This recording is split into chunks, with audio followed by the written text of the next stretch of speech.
You are listening to Radio Eastern FM 98.1. With live and exclusive coverage of the EFNL football season. Bringing you the match of the day with score updates from all divisions. And now we cross to our commentary team for the Radio Eastern 98.1 Match of the Day coverage.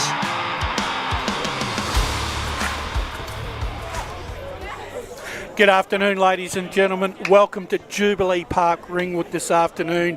It's second semi-final day this afternoon. The winner progressing to the grand final in Division 3 for 2025. And what a mouth-watering clash we've got set down for decision this afternoon. It's Donvale versus Knox. These two have been the powerhouses of Division 3 over the last couple of years. And once again, they meet up for a chance at a premiership to get at least have one hand on the cup heading into the grand final in 2 weeks' time. Well, last weekend I had two of the up-and-coming young analysts of the media team, but this week I've brought in all the big guns, two of the most experienced guys that you could ever ask to bring in on a big day, and it's a very warm welcome to Ray Baird and Matt Spiderlee. Good afternoon, gentlemen. Yeah, good afternoon, Brash. Always good to have come out to Jubilee Park for finals. It's a great venue, a great viewing point for us here on the balcony, and the crowd is building, Spider. Yeah, it certainly is, Ray. Good afternoon to you, Ray, Brash, and all of our viewers and listeners. What a day, magnificent, glorious, Ringwood looking in perfect, picturesque conditions, and what a match we've got in store later this afternoon between two high-quality teams. One that's searching to get that promotion, that premiership that escaped them last year, and one team that's determined to, that slipped under the radar in the more recent times, the last 4 to 6 weeks, but we know what their capability is. It's an absolute, not only is there finals here today, but there's an absolute bevy of finals around the Eastern Football Netball League this afternoon. I believe we have a clash at today, a Division 1 clash between Park Orchards and Beaconsfield, Ray. Yes. Should be a very interesting broadcast game, that one too, wouldn't it? Oh, that'd be a great game to be broadcasting. Two great sides there, Bresh. Yeah, out at Eastland, who haven't hosted senior finals for a few years now. So a great opportunity for both those clubs to play on a pretty big ground and a well-credentialed ground with the new surface as well. So it'll be interesting to see how it plays up. Also qualifying final day in Division 2 with Wantirna South taking on Surrey Park. That's an interesting game set down for decision as well.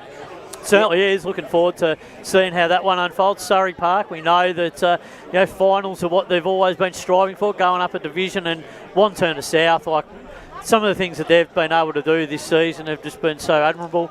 And once again, they get the opportunity to really test the waters in a final situation. So looking forward to seeing how they go. Look, they're a quality team, and I'm sure we'll discuss it throughout this hour. And also the big Division 4 clash for the winner going into a grand final today. I believe Chirnside Park are taking on Whitehorse. Ray, Chirnside they normally get a bit jittery around this time of the year. Yeah, they do, Brash, but look, they've been the number one side in division all year. Yes, they had a bye last week, and if they win today, they'll have another rest next week. Now we just ponder whether that's good for the situation. Each club would handle it differently, but whether it's good or not, or maybe they would. You would not prefer to lose today, but you'd like to have a bit of momentum going into a grand final. Second semi-final, it's always a free hit, isn't it? When you think about it, for the side that's finished second. They're going up against a team that's finished on top of the ladder. The team that's on top's thinking, we're going pretty well. But how often do we see it, boys, that over the years where the top side gets rolled in the first week in the second semi and has to go the long way, but still ultimately can come out on top and take the flag? So big opportunity for Whitehorse this afternoon to do that. But so in a sense, it's a bit of a free hit for them. Yeah, look, Brett, Spider, we've seen a completely different Division 4 this year, Brash, because usually by the time we get to mid-season, the top 3 sides, and then there's a big gap to the rest. But going into last week's last round, there was 6 of the 7 sides were still able to play finals, and that's something we've never seen before, Brash, in Division 4. No, we haven't, and it was great to actually see that for a change, Ray. I was really I was really happy that Division 4 finished like that. 6 sides actually, vying for 4, for a Final 4 spot. And at one stage it looked like there was a fairy tale, and then all of a sudden it fell apart. And unfortunately for Croydon North, a big second half for them, but they just couldn't get back into the contest after Warrandyte put them to the sword in the first half. Yeah, a bit of fatigue, I think, has set in with Croydon North. They showed in the last few weeks of the season that they were capable, but they just couldn't get the job done. And maybe it overwhelmed them a little bit last week. And they'll be a better side for it, perhaps in another 12 months' time when they get another opportunity, if they get that opportunity, because we know you're not guaranteed. But you've got to commend what Warrandyte and both Kilsyth did last week, getting the victories and progressing, and they'll meet each other this weekend. So, look, it would have been great to see Bull Intent make the finals in their first season in the competition, but they can take so much joy and pleasure and celebrate what has been a fantastic first season in the competition. Now they know what's required to step up in the years going forward. And finally, the Premier Division comes down to a grandstand finish this afternoon, and what a round it's actually promising to be. I thought round 17 had it all, but round 18 could also still throw a few curveballs, and we're going to start off with that before we really get into this clash this afternoon. And we're going to kick it off, Ray, with Roval are taking on East Ringwood this afternoon. Roval not in the best of form at the moment, but East Ringwood, they sort of like. They're sort of, I'm not saying they're coasting, but their form has been up and down a little bit heading into this last round. Yeah, you're right, Brash. East Ringwood's form has plateaued over the last 3 or 4 weeks, but compared with what they went into the final series last year. But on the other hand, Roval, look, they've been very disappointing to me. I just think that, on paper, they're a better side than what they're performing. I think they've only won 1 out of the last 5. Do you think it's been the factor that a lot of those players have gone away, they've come back in? Do you think it's unsettled the playing group a little bit? So there's just been a little bit of movement in and out of the team. Well, so look, it's probably unsteadied them I'm a great advocate of people. If they want to go away, they go away, and they told the club at the start of the season. But the thing is, these were 3 or 4 really top liners in the Roval lineup. But the thing is, since they've come back, they haven't fired a shot. So you're out of football for a month or so, and probably haven't done the work. Well, I don't know what it is. They haven't done the work or whatever, but they just haven't fired a shot, and it's been left up to young Josh Clark to carry that midfield for Roval while they were away, and he's even had to do it since they've been back. I can't see them winning today. And I'll be honest, as a Roval person, it hurts me to say this, I can't see them winning a final, whoever gets there to play them next week. Yeah, the form certainly suggests that at the moment. Brash? I'm not prepared. To be honest with you, I'm not prepared to give up on Roval just yet. I still think, I don't think that they can win today, but I still think that they're the 4th best side in the competition. Yeah, I think that's about where they sit for me too, Brush. Yeah. And I still believe that they are good enough with that lineup. I reckon they're good enough to win at least. I think they can win a final. I've been subscribing to the fact that if they play a team like Noble Park, they're under pressure to win in that final. But whereas if they play South Croydon, I think South Croydon would like their chances, wouldn't they? Because they've beaten them a couple of times during the year. Yes. So I think there's a little bit of a thing where Roval probably want to try and dodge South Croydon, but they're probably more happy to play Noble Park. But you've got to remember also, Noble Park just beat them recently as well in the run home. Interestingly, and just quickly on East Ringwood, I had some reports during the week. They think that East Ringwood, in the second half of the season, probably they've dropped off in the speed. They looked a bit slow. I don't really subscribe to that. I always think I look at it the other way. You tell me it's really, really hard for any side. It doesn't matter what side it is, to try and maintain the rage for 18 straight weeks, right, and play to a standard you were early in the season. It's too hard. I think it's a bit of a continuity thing, boys, because when you think about it, they've had a lot of players coming in and out of the team that have been playing VFL. So Toby's been playing some games at Collingwood. So you take him out of their team, and it probably brings them back to the field slightly. Bello hasn't played every game. So they've had guys coming in and out of the team, so it's probably unsettled them at times. So when they've got the full complement, we know how good and how capable they are. So it's just a matter of getting them all on the field together and playing consistently for a couple of weeks in a row so that they can bed that down. Their forward line at times there's been a bit of a disconnect for me, and obviously that's been a reflection on some of the inaccurate kicking and some of their low scores, like they've kicked 9-18, 8-12. They haven't been kicking the big scores that we know that they're capable of. So, but that's probably because of other teams, their defensive elements, they've really improved and been sort of squeezing them up the field a little bit more. So maybe everyone's trying to read the facts that if you can get on top of their forward line and close it down and close down the ball movement, which they like to do at speed, then there's ways that you can work around it. Brash, I think what's happened in Premier Division this year is what we've been after for the last 10 years is that it's a very close competition. Exactly. It's a very even competition. And you speak to any of the coaches, they always say if you're not switched on, you're going to get beaten. Yep. And whereas in other years you've had your top 5 or 6 they will win most games, and then there'll be a gap. Well, this year there's no gap whatsoever. Well, Brenton Sanderson was on record this week to say that he was resting players this weekend, and they come up against Vermont this afternoon at Vermont, and Vermont are still a fluker's chance of sneaking into the finals, but they need a lot of things to go their way. A lot of dominoes are going to fall I think their it's way. more unlikely than likely. And Brash, how do you feel being, you follow Vermont and you've been around the club for such a long period of time? What would they be feeling going into this game? What's their approach have to be? I mean, is it they just have to ignore the outside noise about the results that are required and just focus in? But how have you read the last month? I went up to the club on Thursday night, and there's a very philosophical approach to this game. Control the controllables, and let the things that you can't control. You just got to and you've got to shut them out. They're not going to turn around, and just because Baldwin have got may have an undermanned side, that's not going to stop them from going out there, because they've still got something to prove. Like I said, a month ago I said they weren't going to win another game of football for the year. Well, they've won their last 3. Yeah. All right, and there's still a deniable chance of winning a spot in the final because Baldwin already know their destiny. Brash, if Vermont win today, I can't see. If they do win today and they were to even to play finals, you go back in a month's time, those Vermont people who have been around, they know their football. They're not going to say that final cost us our season.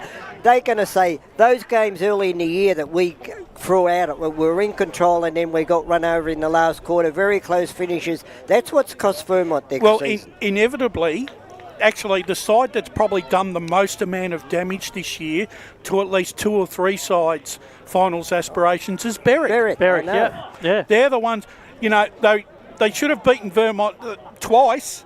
They beat them once. Should have beaten Roval twice. And they beat 1 point difference. And they beat Doncaster East, and that contributed to, with other results not going Doncaster. Well, Brash, we spoke about this during the week, and we said, Berwick are the big improvers. They got the most out of this season in Premier Division if you take away premierships and all that. So, all right, surmising who wins this one. Does Vermont... I think Vermont are going to win by at least 6 goals in terms of percentage, but they can't afford South Croydon to win by too much. Yeah. I think the Dominoes... I'd like to see Vermont win. I think they can win, but it'll only be a goal. But I think the other game will be the decider. I actually do think Baldwin will still win this game. Fair enough. Yeah, I just think you bring Durden back into the team, and they look a completely different model when they go forward. We know that they've lost games against Noble Park. We know against East Ringwood. And their form slump, Brash, is a little bit identical to exactly the same as last year. Yeah, but it's also, when you look at in an AFL mirror, it's a bit like Collingwood when you think about it. Yeah. They've slumped a little bit, but then Brendan Sanderson talked about the slump and then again having to rise, but having to get through the effort and fighting through the perseverance and persistence factors. So they're the sort of things for preparing themselves. You still want to go in with good habits going into a finals campaign. So there's still spots on the line for some of those Baldwin players to get back into that team and nail down a spot because they've got so much depth. But as we're aware, the points with Baldwin are the big factor. They play at 46 points most weeks, so they are moving the magnets, every week on the whiteboard. So it's really hard to really bed down a consistent team week after week. So that's the big thought process. Which way are they going to go? A couple of their ex-AFL stars going to sit it out. A couple of their younger players going to get the opportunity in a finals campaign. So today, they go on show, some of those younger players. Well, they're playing for a final spot. To play for a final spot. So winning is ultimately important. So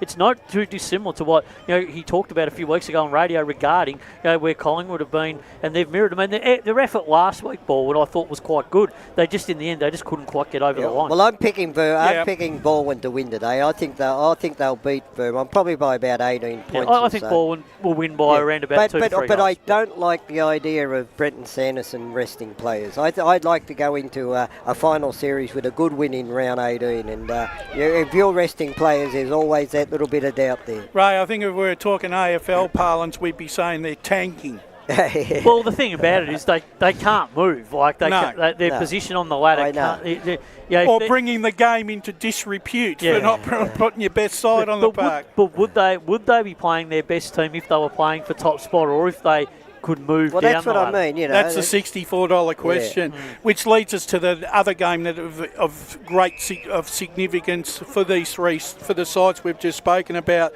South Croydon are at home to Noble Park this afternoon. South Croydon, after being in front for probably 2.5 quarters last week, got overrun by Vermont, but they head back to Cheong, which has always been a very happy hunting ground for them this year. Noble Park, big winners over Baldwin last round, but they've and a win today for Noble basically seals the deal for them. And I think they will. I'm picking Noble Park to win. I think they will. It'll be a tight tussle, but eventually I think they'll win by a couple of goals. What do you reckon, Spider? Oh, what a reward it will be if Noble Park win this game. Considering where we thought they were going to be at the start of the season. Mid-year, they started to rise up the ladder. They've proved a lot of people wrong, their own expectations. But a guy like Sam Gilbert, who's played some wonderful footy, Brad Crouch has come into the team in recent weeks and just dominated it. A contested footy in the stoppages, clearances, just been magnificent, and accumulation of possession. So those two could be the difference. They could be the difference of them winning, and that's why I think that they will win this game. I just think when you put those two players into that team, that will be the significant difference. And a guy like Reardon, who's been just fantastic, along with guys like Broderick, the Marsons, who have had terrific second part of the years, McDonald, who's been really good, Broderick, and then go down back, a guy like Fairbank, who's just been absolutely tremendous as well. So, and Stern when he goes forward. So they've got a lot of options. So South Croydon, a lot of work to do. It's just going to be whether they defend strongly enough, but whether they can transition the ball against a team that will make it very difficult for them. And I think Sheridan's going to have to kick goals. Yeah, he's going to probably have to kick 4 to 5 goals. But he has been a goal kicker over the last month. But against this Noble Park defence, who like to shut down, we know what Steve Hughes is capable of. Yep. He'll lock them down. That's going to be the big task. Defensively, if they get on top today, Noble Park, the game is over, because they will push the ball forward and they will score off turnover. So that's going to be the big question. Can they do it? All right, let's quickly move on. Blackburn are in absolutely irresistible form at the moment. They're taking on Doncaster East down at Zerby's this afternoon. I can't, at this particular stage, I can't make a case for Doncaster East beating Blackburn this afternoon. I think Blackburn hold all the aces in this game. Oh, they do. You've got to look where they're sitting on the ladder, and they've been, to me, they're the standout side in the whole division. And Doncaster East, they've given Ryan James another year as coach next year. So I spoke to Doncaster East person yesterday. He said they should have won that game at Noble Park. But this is the thing, Ray. They should have won a lot of games during the year, and they just haven't won the games. And that's why I'm so surprised that Ryan James is going again. But if they get the right people around him and support him, they can turn it around very quickly if they get the right personnel from a playing perspective. They just need to have a look at that mid-range type of players. That's right, and see if they can identify some I said good that players. on Friday preview. Look, their top players, ex-AFL players, are very good. Their young kids are coming through, but there's that 5 or so players in that middle order they need to improve with that part of their list. And probably not sticking up for Ryan James, but in fairness, he hasn't had the services of Wen and DeLuca, two of his prime Yeah, well, Prime DeLuca's Minister. come back in. Since he's come back into the team, they've been a lot better served in the middle part of the ground. But just on the flip side to that, what a story for the Blackburn Football Club to finish on top of the ladder and salute. I mean, that is just an unbelievable story for this club. And if they can get to a grand final and have the chance to break that, premier drought of winning a premiership, that would be just enormous. And it's a big finals campaign. They're going to be hunted in this final series, but I think they'll get the job done today. They were a little bit off the boil last week. They'll acknowledge that against Berwick. Berwick were very competitive, as we've alluded to. So Blackburn, they'll just want to get through this game. And they're hard games to get through, Brash, because in that last game, you're trying to get minutes into players and you're just trying not to get injured. So Blackburn, they'll get the win because they're a good side, but I think today is just all about going to be getting through the game, getting the result and moving on as quick as they can. And finally, Berwick get another chance to get another win to end their season on a high. They take on Mitcham down at Edwin Flack, and look, a lot of even the top 3 or 4 sides have gone down there, and they haven't put a score on the board, which is kudos to Berwick. And I think once again Berwick's form has been very, very good, especially in the second half of the season.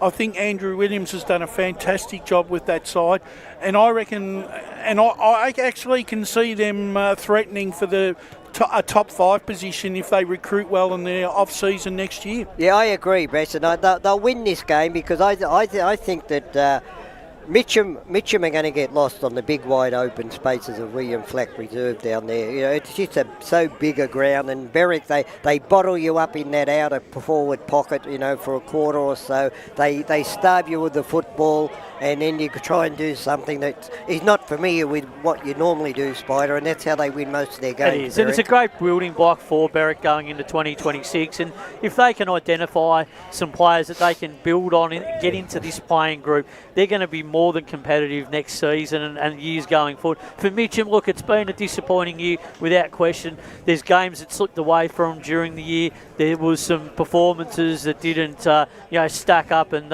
ultimately they were punished on the scoreboard by some big margins, but they've just got to go back. They've got to be competitive. They've got to build for the future. We've talked about it. It might take a couple of seasons, but now they just need a bit of stability in the place. We know Neil Winterton, there's a prospect of him staying around at Mitcham as the coach. That's what they need. Yeah. So I think for them, there is a good, positive nature. They've just got to go there today and start setting the foundation to being, a good side again, going back to Division 1 and, planting their first foot forward going into 2026. This game does mean something for them. This is the first little stepping point for what they've got to do, to continue that rebuild and to give themselves a chance to come back up into Premier in the years going forward.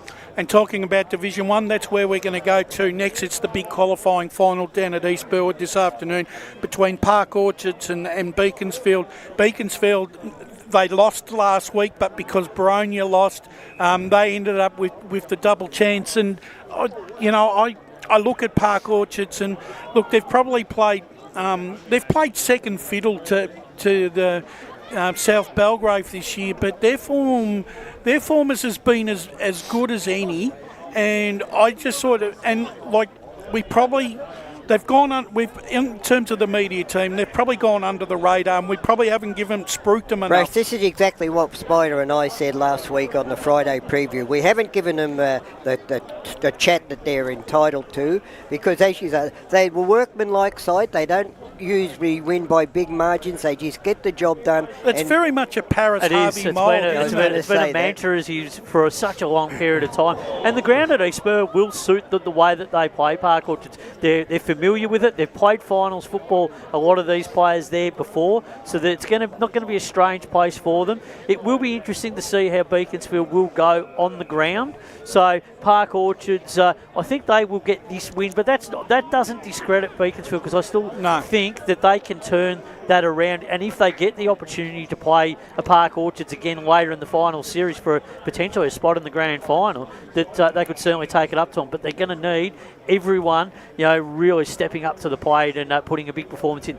guy like Arts will need to play some really good footy across this finals campaign, but they can't be just left solely to him as well. There's going to have to be a few others that are going to have to come with him. Yeah, well, I'm going for Beaconsfield. I've always liked Beaconsfield, even when they lost a few games in the middle of the season there. And I just think today, I'm not saying that Park Orchards can't go on and win the flag, but today I'm going to pick Beaconsfield. Yeah, and Kobe Ship's been he's going to be a really important player for them in this contest. And we know what sort of players Park Orchards had. Prozenak, guys like Keppel, Hickey, etc. The names rattle off the tongue. So they're going to be players that they're going to be looking for, the Sharks. But I just think in the end they might just have a bit too much for Beaconsfield. I think this game is going to be a lot closer than what a lot of people think. I think Park Orchards win, but I tell you what, Beaconsfield for mine are going to give them a huge scare, and I'm only going to pick Park Orchards to win by 9 points. And it's the pressure around the ball brush too, what Beaconsfield do provide. So if they can stop the ball transition, we know Park Orchards like to run and move and carry, change up the angles, move the ball with speed, and they hurt you on turnover. So Beaconsfield going to have to be really precise the way they move the ball at a ground like Eastland this afternoon. Mitcham's round hosting a round of finals this afternoon at Walker Park at 2:20, and it's the qualifying final in Division 2 between Wanturna South and Surrey Park. And for mine, at the start of the season, I would have said that if Surrey Park had finished 9-9 and just outside the top 5, that I'd be happy. I'd be happy with that result, considering the rise that they've come from 4th to 3rd to 2nd, but once again they've exceeded my expectation to once again get into a final, Ray. Yeah, look, you can't take anything away from Surrey Park, what they've done coming up a division, because I say that, you come up a division, the standard of football is a 10 to 15% better standard as you come up. And they haven't faltered, Surrey Park, whatsoever. But the thing is that when you go to finals in a higher division, that goes up another 10%. Can they handle that extra 10%? I don't know. Today I'm picking against them. I'm picking Wanturna South. Yeah, I'm picking Wanturna South just on the proviso. I just think they've got a little bit more talent spread across the board. I think up forward, guys like Hewitt, who's in exceptional form, guys like Grimer, Quinn Clarkin being in really good form. You look at guys like Brock Caney, down back, they're well served. I just think that they've got a little bit more across the board. Surrey Park, the big concern for me is not having a guy like Jack Mann in that team. He's their X-factor player. He's out injured. Their ball transition. And I just think on the ground like Mitcham, they're going to be challenged because they're going to be closed up a little bit more. They don't have the time and space. Wanturna South will certainly want to put the clamps on that. And I think the ground like Walker Park will really suit the Devils. I think they're going to win by about 3 or 4 goals. We're going to change tact and we'll come back to that game. But first of all, we're going to introduce the assistant coach of the Donvale Football Club, Justin Goldsmith. Good afternoon, Justin. Good afternoon. Thanks, guys. Thanks for having me. Justin, it's a day that Donvale are not unused to. This is the 4th year in a row you've made it to the second semi-final.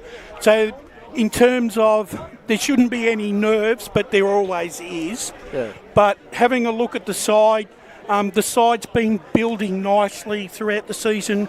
And to me, this looks nearly, when I see the players that were emergencies today, this looks as good a side that you can put on the park at this stage of the year. Yeah, I think you're right, Brash, and I think you can see the quality of the players that are playing in the development side that there's a lot of unlucky guys, and our availability has been challenged all year. We've had an extraordinary run with injuries right throughout the year, but it's never been as good as what it is right now. It's amazing how the warm weather comes and we get a much better level of availability. So yeah, we've got no excuses for us, and we're really looking forward to the day.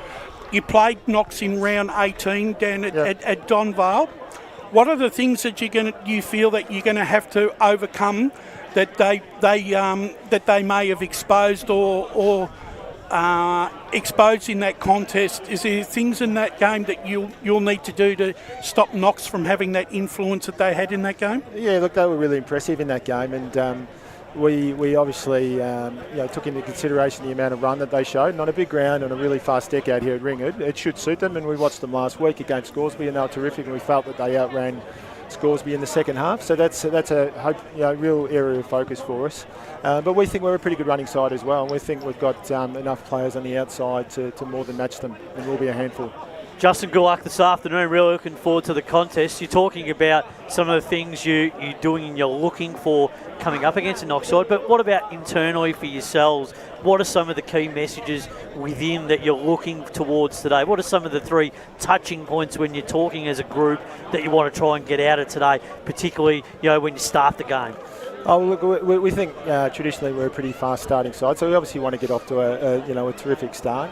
But we believe that our best is good enough, and particularly with the availability that we've got. So it becomes a real challenge for us to produce our best on the day, because we think that'll be good enough. I think we're pretty strong across all 3 lines as well, and the main focus that we put on today is the amount of pressure. We just really want to bring a finals-like intensity to the game. And we want to make sure we close down Knox's running game by applying maximum pressure early, creating that sort of perceived pressure. We felt we did that really well against them in round 9, and we had a really good win against them. And we want to replicate that, and if not, take it to another level. Have you had a bit of a chat about, in terms of some, like we've seen in second halves, like there has been the tendency to have a bit of that fade out factor? I mean, is that more of a mindset thing within the group, or is that something that you sort of focus in on and say, guys, no, we've just got to get off to that fast start as you're alluding to? What are the sort of things that you're going to do to conjure that? Yeah, I think it's just about focusing on a 4-quarter effort. We don't think it's a lack of fitness. I think we're well and truly fit enough, and we've had a really good preparation over the last 2 weeks. I think when you compare the preparation between us and Knox, they had the chaos of playing a game. We had 5 training sessions in a real controlled environment. Our fitness is really strong, we think. So we're really confident that we'll finish the game off well. I think there's a couple of different reasons as to why we've faded away in some games throughout the year with availability and injuries and that type of thing, but we don't think it's a huge issue, but it is an area where we want to make sure we're playing all the minutes and we play 4 quarters of footy. You look at the 2 sides that have been your biggest threats so far. Scoresby like to move the ball fast, off transition, and they punish off turnover, and that was a big factor when they came from behind to win that big game a few weeks ago. Knox, on the other hand, on the other flip side to that, they like to lock down. Defensively very strong, very tight, like to squeeze. What sort of things are you going to do to that to try and temper that movement of the ball that Knox like to do? Well, we want to play the ball in our forward half, and we think we've got some really dangerous small forwards who are not only dangerous offensively, but can apply maximum pressure. We've obviously got some aerial threats with, big Ethan Duncan and Nick Murphy and Matt Day. They can all mark the footy. But we've got, Caleb Djordjevic, Jack Tower. Been in outstanding form, Djordjevic. Yeah, he's a beauty. He's a really big game player as well. He's kicked 6 goals in the last 2 games against Knox, so I'm sure that they'll be concerned about him. But we certainly don't want to have Knox kick-starting their ball movement from our forward 50, so we're going to apply maximum pressure. I actually reckon one of the players that we haven't even spoken about, but for mine, he's a proven finals footballer, and is Harry Giles in that forward 50, mate. He just knows where to run to all the right spaces. He's a very dangerous forward. I've seen him carve sides up in 10-15 minutes. Yeah, he's terrific, Brash, and he's well rested. He had a slight back injury about 4 weeks ago, so he hasn't played, but he's been able to train most of that time, so he's fresh as a daisy. So he'll play a bit of forward, bit of mid, gives us real leg speed, and he's a goal kicker, and he loves to kick goals on big occasions. So, we think our forward line will be a handful for Knox. Yeah. Justin, look, a game of football, there's the movement in momentum and all that, and Knox, they like to get that momentum going, and as we just said, they have that outside run and that. Do you have the plans in place that you can, at some stage of the game, just starve them with the football and control it? Yeah, we think we've got pretty good ball users off half-back as well, who can, if we need to, we can just own the footy for periods of time and just chip it around. There's certainly enough room out there at Ringwood, isn't there, to play that style of game, but what it needs is players who are prepared to work in the space to give our backs that easy kick, that get our kick to relieve the pressure. So we think, Max Otten's a great kick, Jake McCormack's a great kick, Nathan Mill, these boys can use the ball, Christian Zalak, and if the time calls for it, we will be able to chip the ball around and just maintain possession and just take a bit of sting out of the game, I think. And one of your basic players, of course, is James Rouser. He's an absolute superstar. Yeah. Do you ever talk to your other midfielders and all that about helping him out a little bit more? Yeah. Yeah, look, James hasn't played most of the year. He's only played 4 games. Yeah. So Amazing, we've had to cope without him. Yeah. And I think predominantly we've coped really well without him. Our midfield's been really strong. And what it has done, it's given other guys like Dylan Sinisic and Harry Giles more focus in the midfield, more time in the midfield. So we've got a lot of depth in today's side.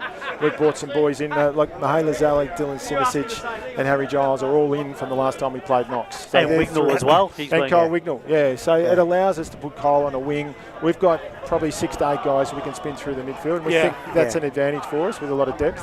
But certainly James is a great player, but we don't want to rely on James. We want to spread the load in the midfield. And one of those players that you have brought into your side is Chris Tout, who shows a bit of grunt around that midfield, which has added to your strength around there. Yeah, he's had a terrific year. He's probably been our best midfielder all year, and he is a grunt player. You're right. Yeah. And then Jono Fathakis from Doncaster, he plays in a similar way. So we think we've got a good mix of inside and outside midfielders. So yeah, we're comfortable with. We're pretty strong in that area today. What about you on a personal note, enjoying the role as an assistant coach? Your journey, man, you had a decorated career as a footballer, and you've been a part of this footy club for a long time. What does it mean to you being a part of it on a coaching basis, and is it something that you've really enjoyed and is something you want to pursue going forward? Oh, look, I don't think I've got the time to do a senior role, Spider, but I have enjoyed it. And Colo got me involved. Colo was my coach, back in the 90s. And, so he got me involved 5 or 6 years ago. And my son plays in the side, obviously, so I was going to be at the games anyway. So it's a real joy to watch my son. Does your son listen? That's the important part. How's that relationship? No, it's good. He's a great kid, I coach a forward, so I don't have a lot to do with Tom. He's a wingman, so I'm not his specific line coach. But he's good, and I think it's enough just having that assistant role. It's a great break for me from working life and everything else. It's I love community footy, and I love the club. And love the boys at the club. They're a fantastic group of boys, and they've had a bit of success over the last 3 years, but they are just a super group of boys, so I love it. Finally, for me, Justin, this is more on the psychological side of the game. Obviously, with the week off, you've had five controlled sessions. Yeah. Can you get a mental mind on how the players are thinking in that time off? And can they actually lose the game of football in their mind before they actually hit the park? Yeah, I think we'll find out, Brash. You never really know, do you? You don't know what operates in the subconscious of the players. But certainly, I would say all day long it was good for us because players like Chris Tout was a bit banged up. A few other boys in the midfield who carried a heavier load in James's absence throughout the year, just needed to be freshened up. And everyone's saying that they're feeling fresh. So I think, there will certainly be no excuses from us. I think we're good to go, and we'll put on a good performance today, I think. Well, Justin, thanks very much for coming up and giving us your time, and all the best to yourself, Tony Weeks and Donvale, and hopefully at 5 o'clock you've got another appointment with a grand final in 2 weeks' time. Let's hope so. Thanks, Brash. Thanks, guys. Justin. Have a good call. Thank you very much. Good on you guys. Mate. There you have it, assistant coach. Did a great job. Did a great job, Justin Goldsmith from Donvale. Yeah, he was a good player in his time. And, he was a good player. Fantastic person around the Eastern Football Netball League, and not a bad little coaching panel to have in a line. You guys like Tony Weeks and Justin and etc. And obviously Kevin in the past. So they've always had a very strong commitment to their coaching setup. Before Steve Buckle comes on, Ray, did you want to have a quick comment about that Wani South Surrey Park game today? Yeah, look, as I was going to say before we've got the coaches in, well, look, Surrey Park have been fantastic. They've come up a division, and as I said, I think that when you come up a division, the standard is at probably 10-15% better as you go up the divisions, and they have coped with that. They have coped with that because they've finished third on the ladder. But now you're playing finals, it goes up another 10%. Are they still capable after a long season?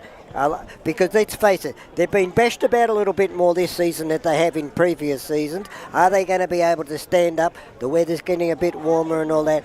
Are they going to be able to stand up and just prolong their journey in the finals? My only question for Surrey Park is that obviously last week they would be a little bit disappointed that they didn't put that game away against Eastland. Yes, the game, in context of the ladder, was a little bit insignificant, but I always like the winning form, good form going into a finals campaign, and last week it seemed like they went through the motions a little bit, but in saying that, their form in the last month hasn't been that good. So they really need to get off to a really good start on a small ground, as I alluded to just before we spoke to Justin. It's going to be a challenge for them against the Wanturna South side that like to squeeze you with the way that they use the shape of the ground. So, if a couple of their players get on top with the contested ball and really stop the way that the Surrey guys like to transition the ball, you just wonder who's going to be that outlet player for Surrey that's going to be able to take the game by the scruff of the neck and really bring it their way. We know we've got guys like Mundy and Summers, etc. Telford up forward.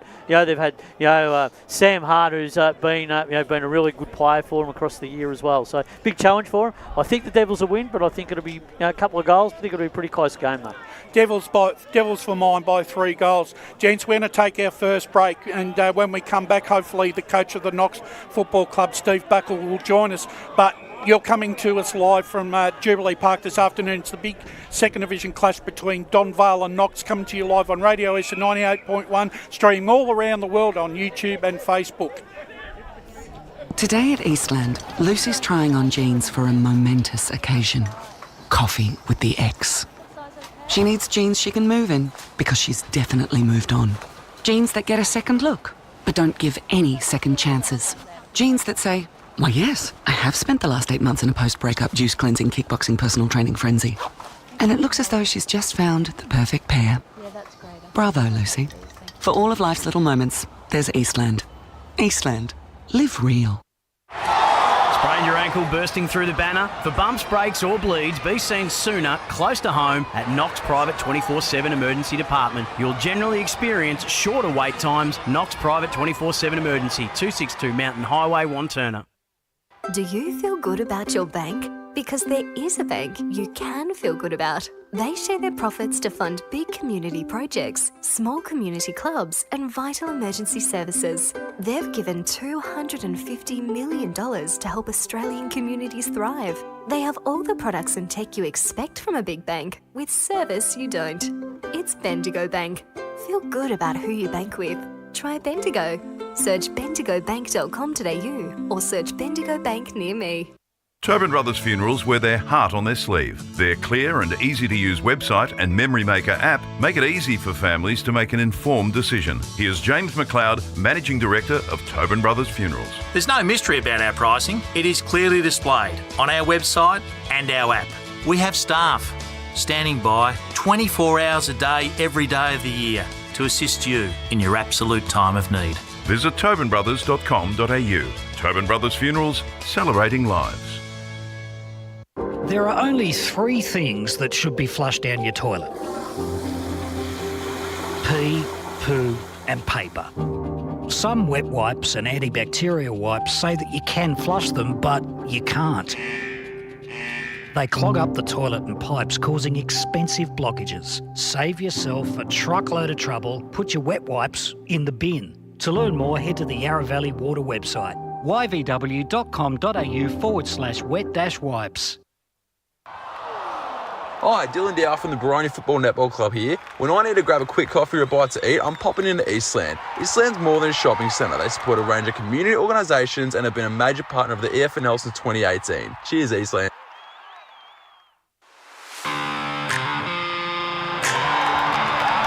Listening to Radio Eastern FM 98.1 with live and exclusive coverage of the EFNL football season, bringing you the match of the day with score updates from all divisions. And now we cross to our commentary team for the Radio Eastern 98.1 match of the day coverage.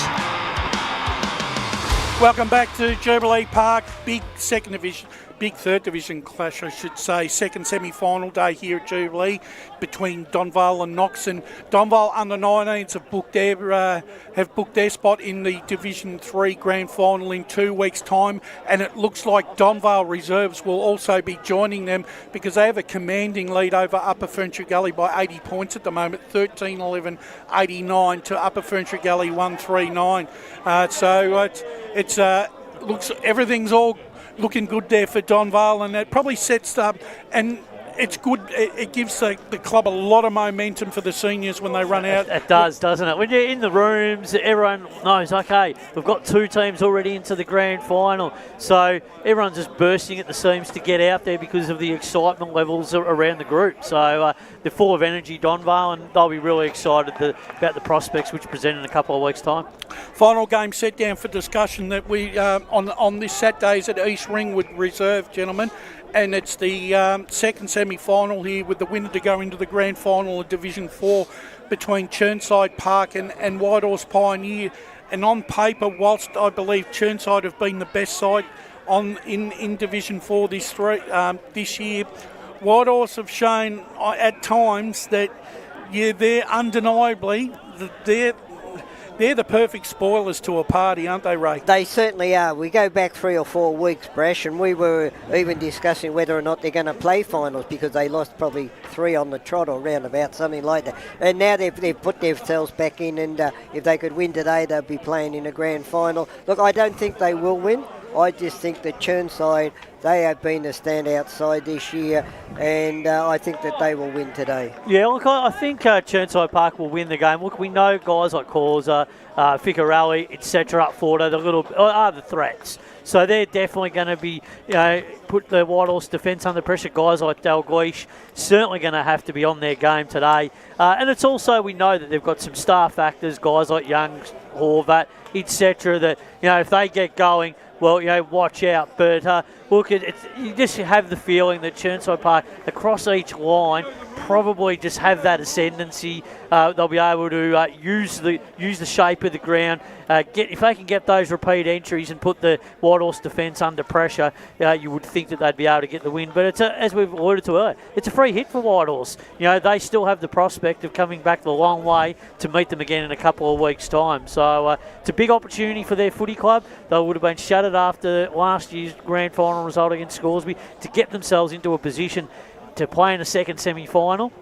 They're there, they can have a go at it, and they'll see what happens. But I do think Chirnside Park just look a little bit stronger on paper for me, so I'm tipping right around about 3 or 4 goals. Ray, do you think the scars of Chirnside's past, do they manifest themselves again today if things don't look like they're going their way?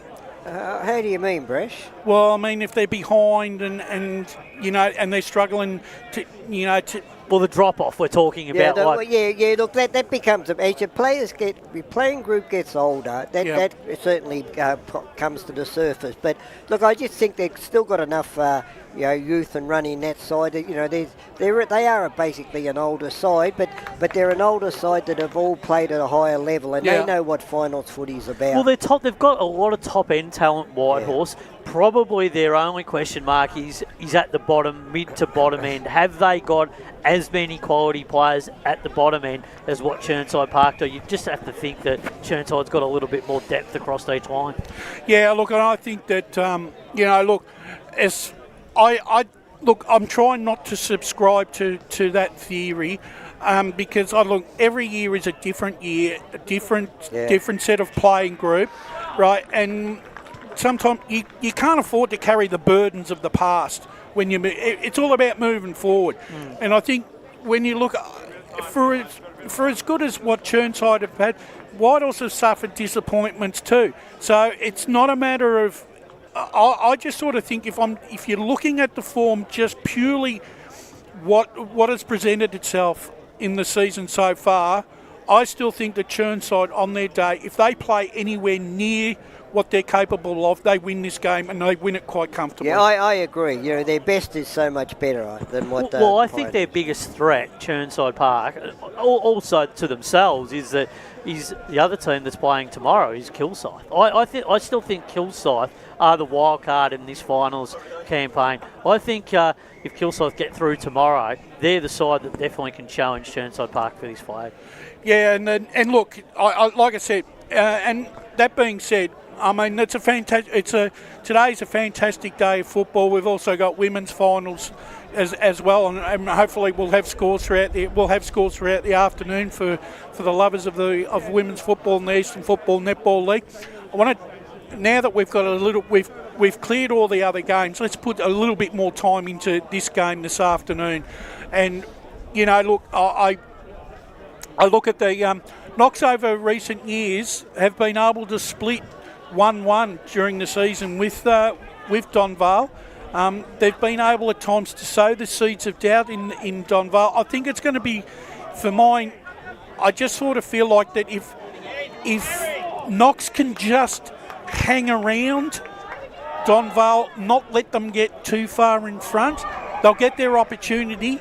But Ray, when they do get their opportunity, Knox, they're going to have to make hay while the sun shines. Look, you're dead right, Baxter. I saw these clash at Knox early in the middle of the season, and it was a game where, overall, in the second half, Donvale ran away with the game. But in the first half of that game, Knox had, if not more, as much of the football as Donvale did, but they just didn't hit the scoreboard. Yeah, and didn't probably use the ball as effectively as what they could. That's right. And we spoke about it week in, week out, Spider. Momentum will change in football, and while you got momentum, you got to hit the scoreboard. So that's what's got to happen today. If Knox get control of this game early, I don't want to see him at quarter time 1-5. I want to see him 5 goals 1. Yeah, and it gets back to the saying, as we know, you know what you are pretty much at this time of the year. You can't change the way that you've played all year. You have to play. You're going to play the way you have the whole through the season. So the most important thing for Knox here today is to defend strongly. When they get that opportunity to seize the moment, Donvale do intercept well across their defensive part of the ground, and they do rebound strongly. So if they could spread this ground like Justin Goldsmith alluded to, ball transition very important. Get the ball into their forward line, get the territory going. They're going to be hard to beat. For Knox, they're just going to have to really get numbers to the source, really work hard around the contested ball front, and they're going to really have to, really get in there and win that, that clearance battle and stoppage battle. That's where they're going to win this game. Okay, potential matchup. Let's have a look. Who does Tommy Weir play on? I'm thinking that he has to go to Duncan. Do you think that? Do you think that's a bit of a tall? You have to take it. You have to go to Duncan because he's the biggest threat on the ground in terms of goal kicking power for Donvale. Yeah. Right? So you've got to put that forward straight away. You've got to make sure that you take him out of the contest. Yeah, then you've got a guy like Murphy who's just as dangerous. But if they can squeeze him up the ground a little bit, force him wide, then that really puts some pressure on the Donvale forward line and gives the opportunity for Knox to really defend strongly, intercept the ball, get them all moving their way with tempo. And the bottom line of everything you said there, Spider, is that back six of Knox have got to work as a unit. That's right. You just can't have one-on-one contests. There's got to be someone come across from the side and intercept mark to cut Murphy and Duncan and out they of have that. to limit the uncontested marks. Yeah. Because what Donvale do really well when they move the ball in transition is they spot up targets and they do love taking uncontested marks. And if they can get those uncontested mark chains going, that really proves danger for Knox. Yeah. I think you hit the nail on the head. I think one way I reckon that you can take Nick Murphy out of the contest, I would be running him and keeping him boundary side. Well, you got to gas him in a sense. Yeah, because take him wide. You got to take him wide. You got to make him really work to get the ball.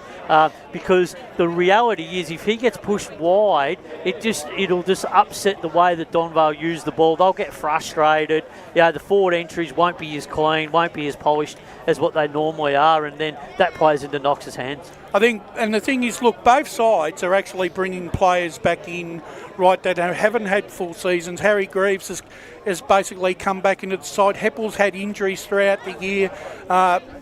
Charlie Young. So they've had players very much alongside. Like, there's been reasons why they've had ups and downs in their football. But the same is what Justin was alluding to. The Zalach boys haven't been in. So there's going to be both sides. Both sides are going to have players, right, that can't afford to gas themselves out too early because otherwise you're going to put too much pressure on the bench. And on this ground, you can't afford to be running out of legs halfway through the third quarter. No, you can't. Absolutely. And look, the ruck battle is going to be really important as well, Brash. I mean, that, getting first hands on that ball, the midfield battle is going to be just essentially, important to make sure that where the dominance in the game will lie. And playing on a ground as big as Jubilee Park is, to me, the switch is a completely different game, because there's no good switching on a huge ground like that because it's so damn wide. You've got to have the second and third switch tuned into that original switch. You can get away with it at a smaller ground because everyone's closer together. Yeah. But if you're going to switch the ball here, you've got to be very careful, because if the opposition player is running for the ball with your teammate, if he's quicker, they're going to turn over from that switch. Yeah, absolutely. Yeah, I think you hit it on the head there, Ray. Look, I just think it's going to be an exciting game right from the outset, and whoever can get off to a start is going to really set themselves up in the context of what will be an enthralling battle. Yeah, looking forward to seeing how this all unfolds. A big crowd will be coming in. All right, finally. Yep. All right, gents, finally. Donvale for me to win. How much? I think they'll win by about 4 goals. Yep. Raymond? Yeah, Donvale for me, I'll go for 3 goals. Yeah, I'm with you. Donvale by 3 goals. Yeah. Well, gents, thanks for helping me out on pre-match this afternoon. It's been an enjoyable pre-match. Let's sit back now and enjoy the clash that confronts us this afternoon. But when we come back, ladies and gentlemen, we're going to bring in the call team for this afternoon's big clash between Donvale and Knox. As Sarah opened her best friend Jackie's wedding invitation, she was overcome with a wave of emotion. While her 2 young boys wrestled on the floor, tears of happiness rolled down Sarah's cheeks as she saw the words she'd been longing to see. Please note, this wedding will be a child-free event. Well, Sarah, looks like we're off to Eastland for a new frock and some heels. And let's book in that babysitter. For all of life's little moments, there's Eastland. Eastland. Live real. At Yarra Valley Water, we know reducing your shower time, or show time, to 4 minutes can save you an average of $200 a year on water and energy bills. Shower shorter. Save water. Authorised by the Victorian Government, 1 Treasury Place, Melbourne. Sprained your ankle, bursting through the banner? Broke a finger, high-fiving the ruckman? Or did you run into the goal post again? For bumps, breaks or bleeds, be seen sooner, close to home at Knox Private 24/7 Emergency Department. The preferred provider of emergency care to the Eastern Football Netball League, you'll generally experience shorter wait times. You don't need private health, but there is an out-of-pocket fee. Be seen sooner, close to home at Knox Private 24/7 Emergency Department, 262 Mountain Highway, Wantirna. Do you feel good about your bank? Because there is a bank you can feel good about. They share their profits to fund big community projects, small community clubs, and vital emergency services. They've given $250 million to help Australian communities thrive. They have all the products and tech you expect from a big bank, with service you don't. It's Bendigo Bank. Feel good about who you bank with. Try Bendigo. Search bendigobank.com.au or search Bendigo Bank near me. The first time I met the team at Tobin Brothers Funerals, I felt like I'd known them for years. They're so caring, honest and passionate. James McLeod, Managing Director of Tobin Brothers Funerals, sums it up best when he says, Every day our people get out of bed to assist client families in their absolute time of need. Our people love what they do, and you will not find a more highly trained group of people than those at Tobin Brothers. Visit tobinbrothers.com.au. Tobin Brothers Funerals, celebrating lives. Hi, I'm Ben Desson from Montrose Football Netball Club, and when I need a new kit for a night out, I head over to Eastland. But Eastland is more than a shopping centre. They support a range of community organisations and have been major partners of the Eastern Football Netball League since 2018. Thanks, Eastland. You are listening to Radio Eastern FM 98.1. With live and exclusive coverage of the EFNL football season, bringing you the match of the day with score updates from all divisions. And now we cross to our commentary team for the Radio Eastern 98.1 Match of the Day coverage. Welcome back, ladies and gentlemen. Big Division 3 clash this afternoon, coming to you live here on Radio Eastern 98.1, streaming all around the world on Facebook and YouTube, and with time to bring in the call team this afternoon. And heading the broadcast this afternoon is as our number one comms team for today in Paul Uconi. Good afternoon, Paul. How are you? Yeah, I'm good, Brush. Congratulations on making the call this afternoon. Thank you, Brush. Yeah, it's a very exciting great game out here. It's a beautiful day for it out here. Two sides, Donvale, they want to get back to the grand final, and while Knox, they've been through hell and back with injuries, but they've got hit through adversity to the semi-final. Should be an exciting matchup. And the man leading the broadcast this afternoon, no stranger to EFNL football. It's a warm welcome to you, Jared Beanland. Congratulations, Jared. Thank you very much, Wayne. Fantastic to be calling yet another final series. And Knox, well, they've taken off one of the Magpies, the top of the table Magpie teams. Can they do it to Donvale? It's going to be fascinating to see how this game unfolds, and very glad to be doing it alongside all of you. Jared, and to you too, Paul. Obviously you weren't on pre-match, but you've probably got your own thoughts on how this game pans out. I'll start with you, Paul. How do you see the game panning out, and who wins? I think Donvale will win this one by about 3 or 4 goals. Yeah, I think looking at the game a couple of weeks ago, it was a relatively close contest. It was only 7 points in favour of Donvale. But, Knox aren't to be underestimated either. They had a big win last week against Scoresby. And Jared, obviously with your power ratings and you've been a keen student of all the divisions this year, and so what are your thoughts on this game this afternoon? Do you think Knox, whilst I think they're a chance, can they overcome a very strong Donvale side? Donvale is a team stacked filled with quality and big bodies as well. They're very tall all across the ground, and while Knox, their running game definitely took Donvale by surprise at times during that round 18 clash where Donvale won by just the 7 points.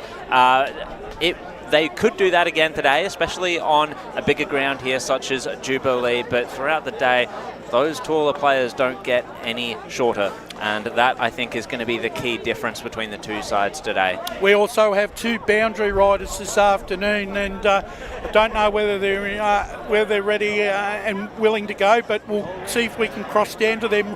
Ray Baird and Jaden Adolph joining us this afternoon on the boundary line. Are you there, gents? Yes, boys. Can you hear us? Yes, we can barely, but we can still hear you. Okay, no. Okay. Now we can. Now you can. Okay, look, there's a huge crowd out here when you're standing looking out at it, and it's a bit. The wind is in gusts actually. It's gusty for a few minutes and then it stops again. But this is going to be a great game. The ground's great to play football on. Big crowd, as I say, and I think that we're all ready set to go. Jaden. Yeah, Jaden. G'day, boys. No, it's great to be down here. I think the wind's going to be a bit on and off today, and in typical Division 3 fashion, it's going to be a very close one, I reckon. Jaden, is the wind favouring any particular end, or is it basically going across the ground? Yeah, it's heading to the left of screen, so up the cricket net's end of the ground. Brush. And the ground condition from up here, it looks like picture perfect. What's it like down on the ground itself? It looks pretty good. It looks very good in Ripping Nick. A little bit dry, but that's what we want because it means we'll have a clean game of footy. All right, gentlemen, what are your tips, Raymond? Who do you pick again, Donvale? Yeah, I've got Donvale by 3 goals. And Jaden, what are your thoughts on the afternoon? Oh, I think it's going to be a close one. I'll say Donvale by a single goal today, boys. Well, there you have it, ladies and gentlemen. Everyone has spoken and given their selection. But for now, I'm going to hand it over to the 2 comms guys who are going to take us through the broadcast this afternoon. Take it away, Jared. Thanks very much, Brash. Look, it's going to be a fantastic game today, I reckon. We've got a few players out there that we're really going to want to keep our eyes on. Harry Greaves, he's the most important focal point for Knox up forward. He's going to have to use all of his wiles and experience, I think, to get his way around a strong defence in Nathan Mill and plenty of other players back there for Donvale, including the Liardi, and we've got Matt Spider-Lee joining us as well. Matt, how are you today? It was great to hear you on the pre-game. Yeah, great to be here, boys. Jared, looking forward to this contest. The pre-game was Really good to have a good discussion about what's in store here this afternoon. I'll reiterate my tip. I think Donvale will win by 4 goals. I think Knox are a really good chance if they can take them deep into the game, but just going to be whether they can sustain it for 4 quarters. What are the key factors for you, Spider, when you look at the Donvale side? Coming up against a Knox that definitely the challenges for today. Well, I think the big thing is that Donvale do like those good interceptors across half-back.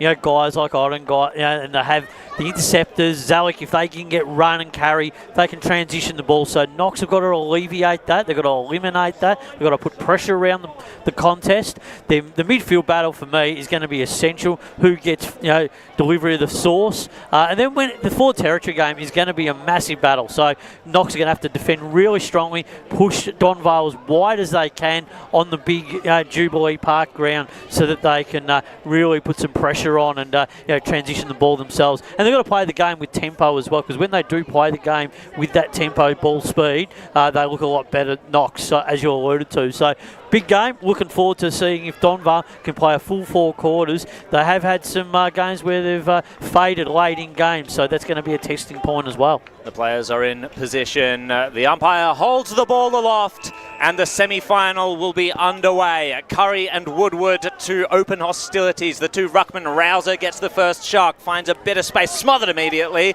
gets his ball back again, and it looks like the umpires called a free kick there, so it's going to go the way of Knox. This was Crawford, Jackson Crawford, in today, handed off to Barlow, first inside 50, it goes the way of Knox. It's been punched back to Young. He was ripped down in a tackle by Chris Tout.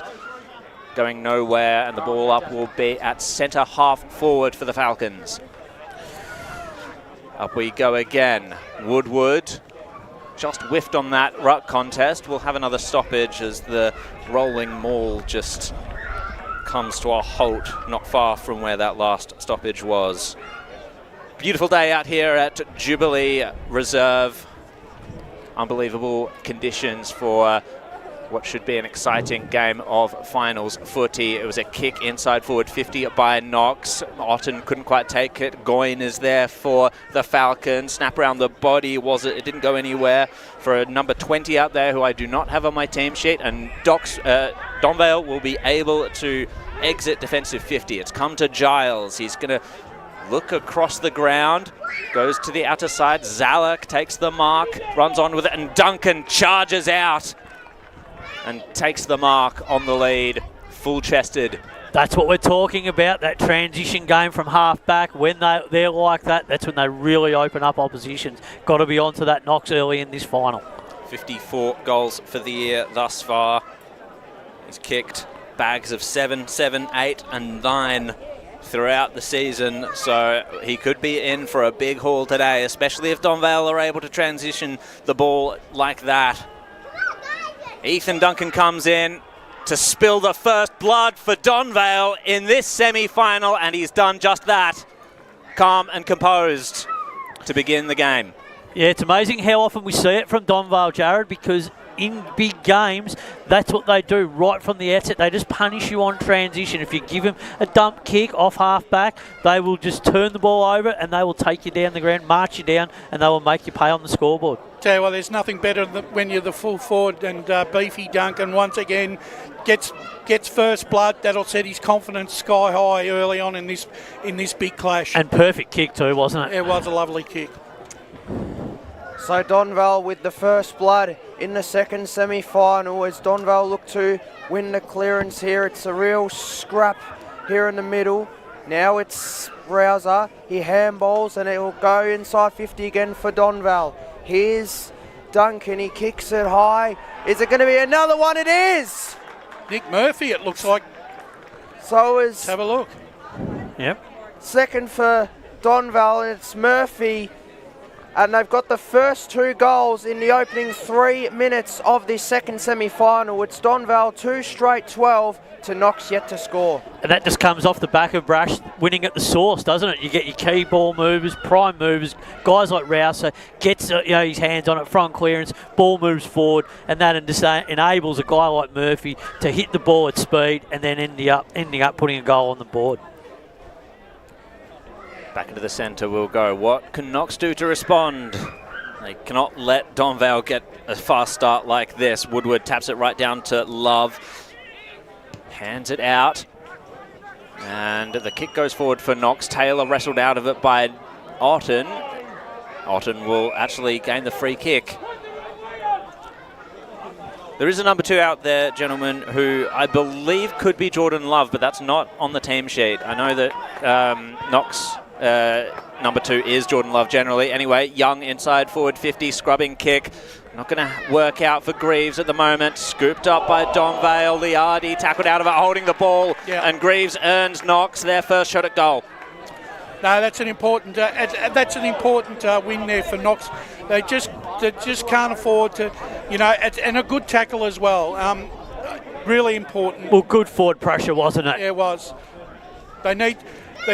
Knox, what they've got to do is they've got to combat this shock awe theory that Donvale do at the start of each game. Yeah, it's that physical presence mindset that they go about.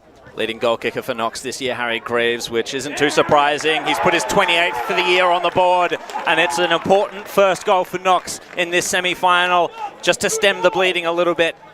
And Donvale, their lead is cut to 6 points.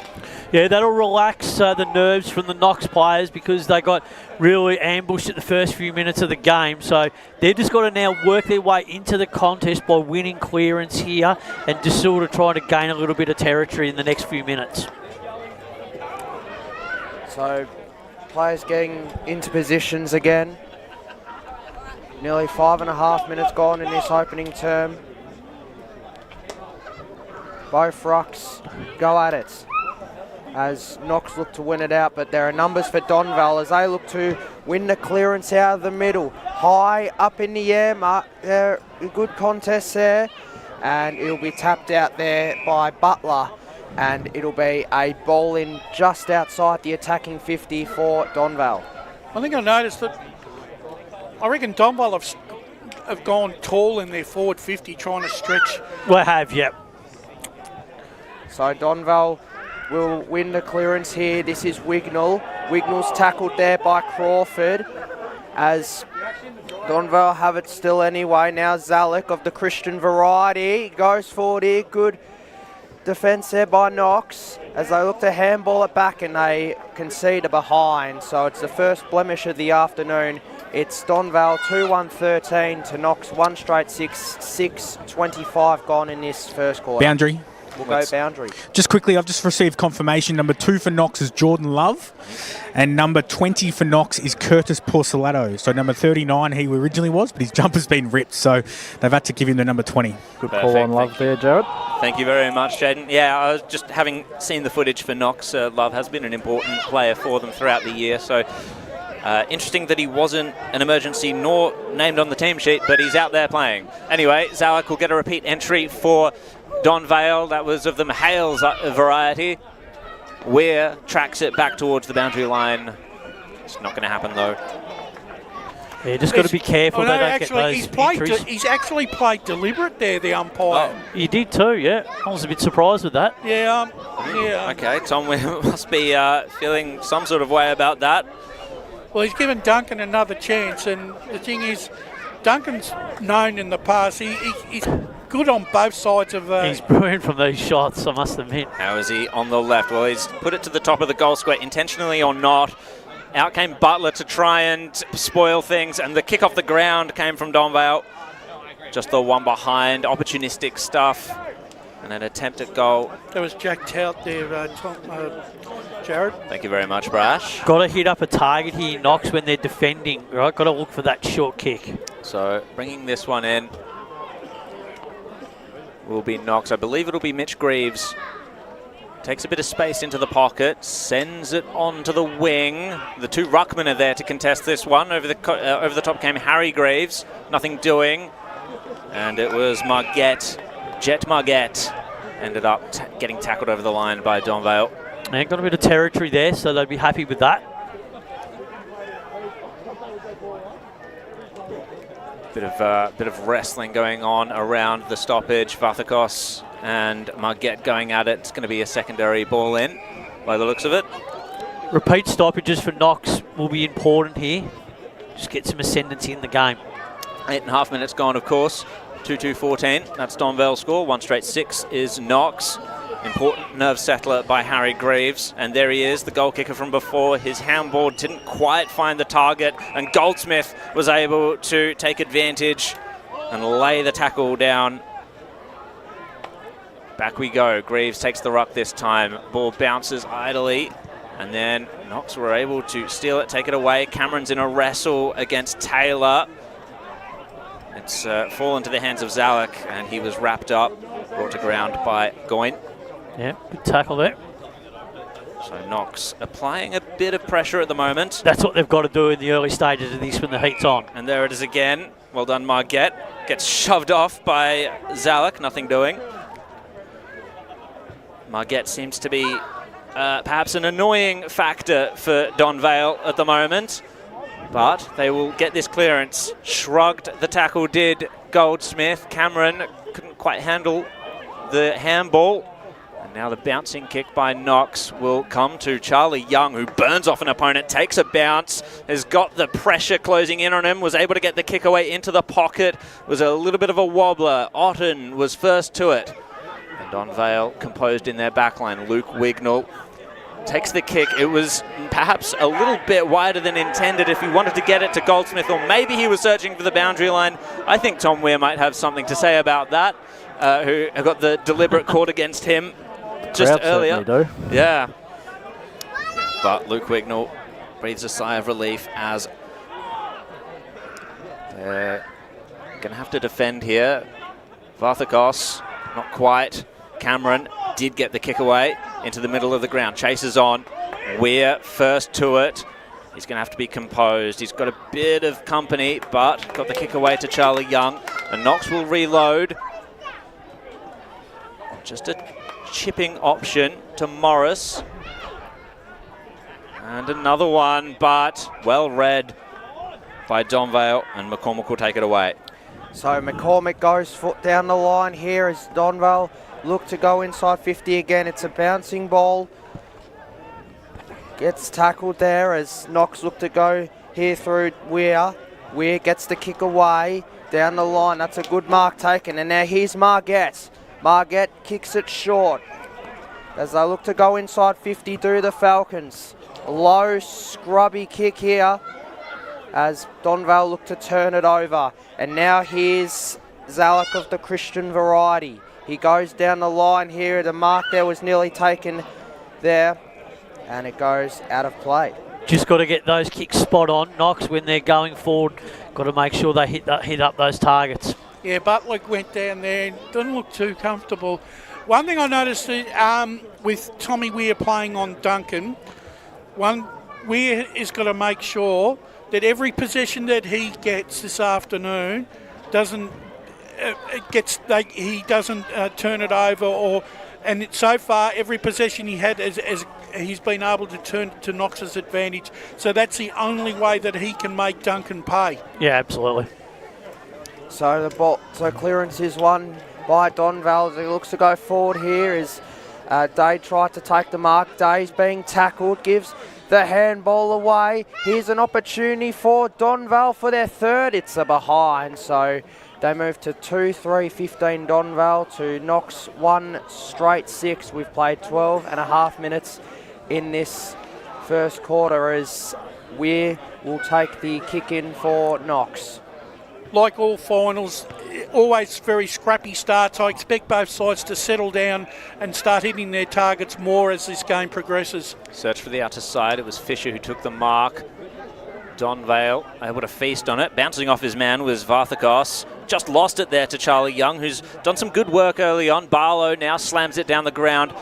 The chase is on. Is the boundary line going to win it? No. First to it. Porcelato was there. Was able to scoop it up.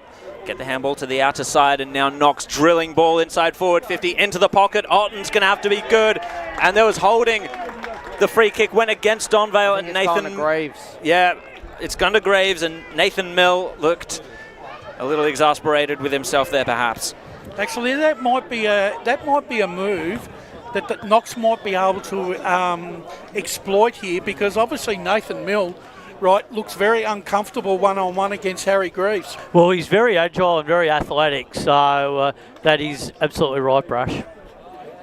Greaves proving to be an important weapon here for Knox today, but couldn't quite hit the mark with that one, and just the one behind. They've got to lock the ball into their forward half here, Knox. So Donvale look to kick it in. And now is McCormick, who will go down the line, and all on his own is Jeffrey. He gives the handball off to Zalak, who's had a few touches already, the Christian variety here, as Tout tried to grab it there. Actually, it goes out play. Both the Zalaks have been very influential early on around the game. Well, they just got to be careful. Knox can't let that ball get over and transition so easily. Yeah, it's too easy there. So the throw in here in favour of Donvale having the numbers back is Christian Zalak, as they look to go backwards to go forwards. Inside 50 again, mark there was nearly taken. Now here's Duncan. Duncan got tackled there. That's a brilliant tackle. And he gets rewarded. So they look to go down the line here, Knox. And a 2-on-1 there. Mark nearly taken there by Rouser. And it'll be a ball up. James Rouser getting some advice from the stands. Kick forward by Morris, first to it. Oh, Mills got a bit of a nervous energy about him now. Sharing it round was Taylor. It's now come to Kobe Bland. Kick inside forward 50. Goyne's going to have to do better than his diminutive stature would suggest here at the moment, but McCormick composed, got it to a man in space there, and now it's Christian Zalak sending it, well, to the half back line, but Knox were able to eat that one up. High ball inside forward 50 for the Falcons. All the players went down, and buried in the Zalak tackle was Charlie Young, trying to take his opportunity there, wasn't able to do so. They've got to hit up some targets here, Knox, when they go into their 50. They can't let it go aerial because, you know, Donvale too easy to defend. And Varthakos will take this one away. It was an advantage from a free kick. Good little use of the body there by, this is Ben Rudd, the former Zebra. Manages to get it to, I think this is Stuckey. We don't have a 32 on our team sheet either, so if our boundary boys could get onto that, that would be wonderful. And the mark wasn't taken by Margette, but he had time and space to spear the ball into the corridor, but Varthakos cut it off. Now he's going to look to spread it wide. No, just the short chipping option to Otten wasn't great because Knox were hot onto that. Varthakos had to recover the ball, bouncing ball through the corridor. Woodward, he's going to be under pressure as he takes the ball. Rudd now tries to burst through traffic. Didn't quite do so, but got the ball out to Butler. High ball towards centre half forward. Meeting it was Greaves, slipped out of his hands. Goyne at ground level, trying to hunt for it, but Donvale composed. Otten dragged off it, and that's holding the man, that is. Boundary. Let's go to Jaden Adolph. Just confirming, number 32 for Knox is Spencer Stuckey. I just think Knox are trying to keep us on our toes, boys. They absolutely are, but didn't have me fooled. Sorry, guys. Ben Rudd. Well done, Jared. That was Ben Rudd. Oh, it's actually stayed in play. I didn't think it would, so Day was tackled, and we'll go to Wayne Brasher with some scores. Yeah, Berwick 1-1-7, Mitcham yet to score. Blackburn 2-1-13, Doncaster East yet to score. Roval 1-6, East Ringwood yet to score. Balwyn 2-1-13, leading Vermont 2-12. And from that contest, we'll have another boundary throw in. And South Croydon 1-6, Noble Park 1-7. And that's the important one, isn't it? Did you bring your calculator today, Brash, for the live ladder? Boundary. Let's go to Ray Baird down on the bench. Look, one thing that's obviously down here on ground level is the pressure that Knox are applying to Donvale. It's enormous. That's what's keeping them in the game at the moment. Yeah, it's absolutely evident, Ray. Knox now trying to play a bit of checkers on the outer side. Bouncing ball from that contest. Liardi ended up having to tackle Barlow. Swinging kick from the Knox player there towards centre half forward. Coming up to meet it was Young, who seems to have been everywhere at the moment. High tackle on Love, and that's clearly going to go the way of Knox. Yeah, just a little bit clumsy there. Jordan Love, kick and a half from goal, and Donvale have really gotten back to fill the holes as much as possible, but they didn't see the pocket. Oh, had to react quickly. Scooped up by Jeffrey, out to Cameron, back to Jeffrey, and now to Brash. Yep, qualifying final in Div 1. Park Orchards have jumped out to a 4-goal lead early. Park Orchards 4-2-26, Beaconsfield 2 behind. So a ball up deep in Knox's forward 50 here. Numbers here for Donvale as they look to clear it out of the defensive 50, but it was smothered. And is it going to be holding the ball? It is. So good tackle there by Thafakos. They were sweating on that decision there, Donvale. So here's Vathakos. Kicks it to Cameron. Down the line now, that's a good mark taken by Wignall. Now Wignall goes down the line. One-on-one contest there.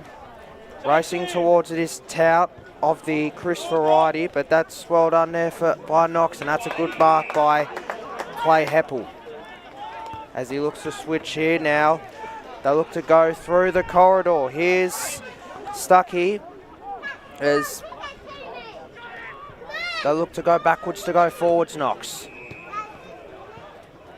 As they'll go forward here, and the mark is taken by Barlow. Barlow looks to go in closer to goal. Here's Greaves, can he take the mark? It bounces through for one behind. So Knox moved to 1-2-8 to Donvale 2-3-15. We've gone 20-40 in the first quarter, Brash. Yeah, Division 2, Surrey Park lead 1-3-9 to 1-2 South, 3 behind. So Donvale look to go from the kick in here, down the line. Now it's Day. Day did really well. Good kick to Kyle Wignall.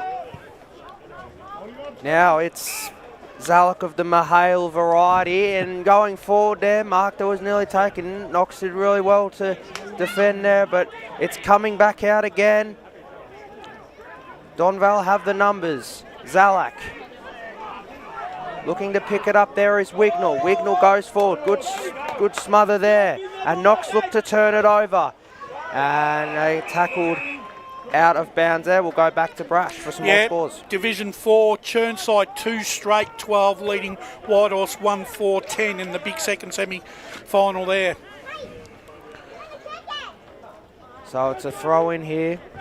Both rucks will go at it. Big punch there by Woodward. As Knox look to go forward.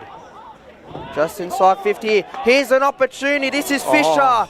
And Fisher shanks it and he misses to the left. I heard his reaction to that. Yeah, I think he was disappointed, Jared, but I do like the ball movement at the moment, or the way that Knox are going. You know, they're short kicking game, but I'm just liking their some of their composure. It's going to come through the corridor though for Donvale. Adam Cameron slams it to centre half forward. Coming out to meet it was Murphy, I think, was there, but Knox cleaned it up. Fisher, who just butchered that sort of goal. Oh, he's behind you. And Goldsmith nearly earned the holding the ball free kick. No, got the handball away, did the Knox player. Rouser now ends up with it. Skimming ball inside the centre corridor. Sinisic manages to get the kick inside forward 50. Weir was there. Pushing the back, played, advantage to Knox. So now they can repel and try and slingshot from their back line. Both teams finding some quick transitions today. How quick will this be? Clever tap along by Barlow. It's going to come to Charlie Young, just hustled off the ball though. That was well done by Carl Wignall. Now to Cameron, wheels around, had a bit of space to work this one. And manages to find Riley Curry. Donvale slow it down a little bit, but still with an aggressive mindset by the looks of it. Right underneath the scoreboard now. This is Christian Zalek. Kicks it to right half forward, punched by Weir. This should go over the boundary line. No, Rouser made sure it didn't. Djordjevic centres the ball. Who's there? It's Murphy and a one-on-one. This is a tense situation if you're a Knox fan. Spills to ground. Chasing after it is Goldsmith. Trying to keep it in. Just manages to. But the umpire said no. They're holding up okay here. Knox at the moment defensively. Doing some really good work. I didn't see who that Knox player was in a one-on-one against Murphy, but they definitely acquitted themselves. I think it might have been Kobe Bland. Yep. Back into play. Tricky situation for Knox to try and defend. Rouser there tries to break away from the tackle. Handball's out of traffic. It's come to... That was Giles. And he kicks the goal for Donvale. So third on the board. It breaks a bit of a drought here we've had in this game. We've gone 24 and a half minutes. Donvale 3-3-21. Knox 1-3-9. Harry Giles kicks his first for the day. And that's the ability of Rouser, isn't it? Just to be able to farm the ball out to a guy like Giles who can put the finishing touches to it from a forward stoppage. He's always in the right spots at the right time, Harry Giles. Yep. Goal sneak. I think he kicked 3 goals. He had a great finals campaign last year. I think he kicked 7 or 8 goals in that finals campaign. Looks like he could set himself up for another successful tilt at it again this year. Yeah. And that was against the flow of play too. Knox had control of the ball for a period of time there. So both rucks ready to contest this. And a big tap there from Woodward, but Donvale will win the clearance through Sinisic.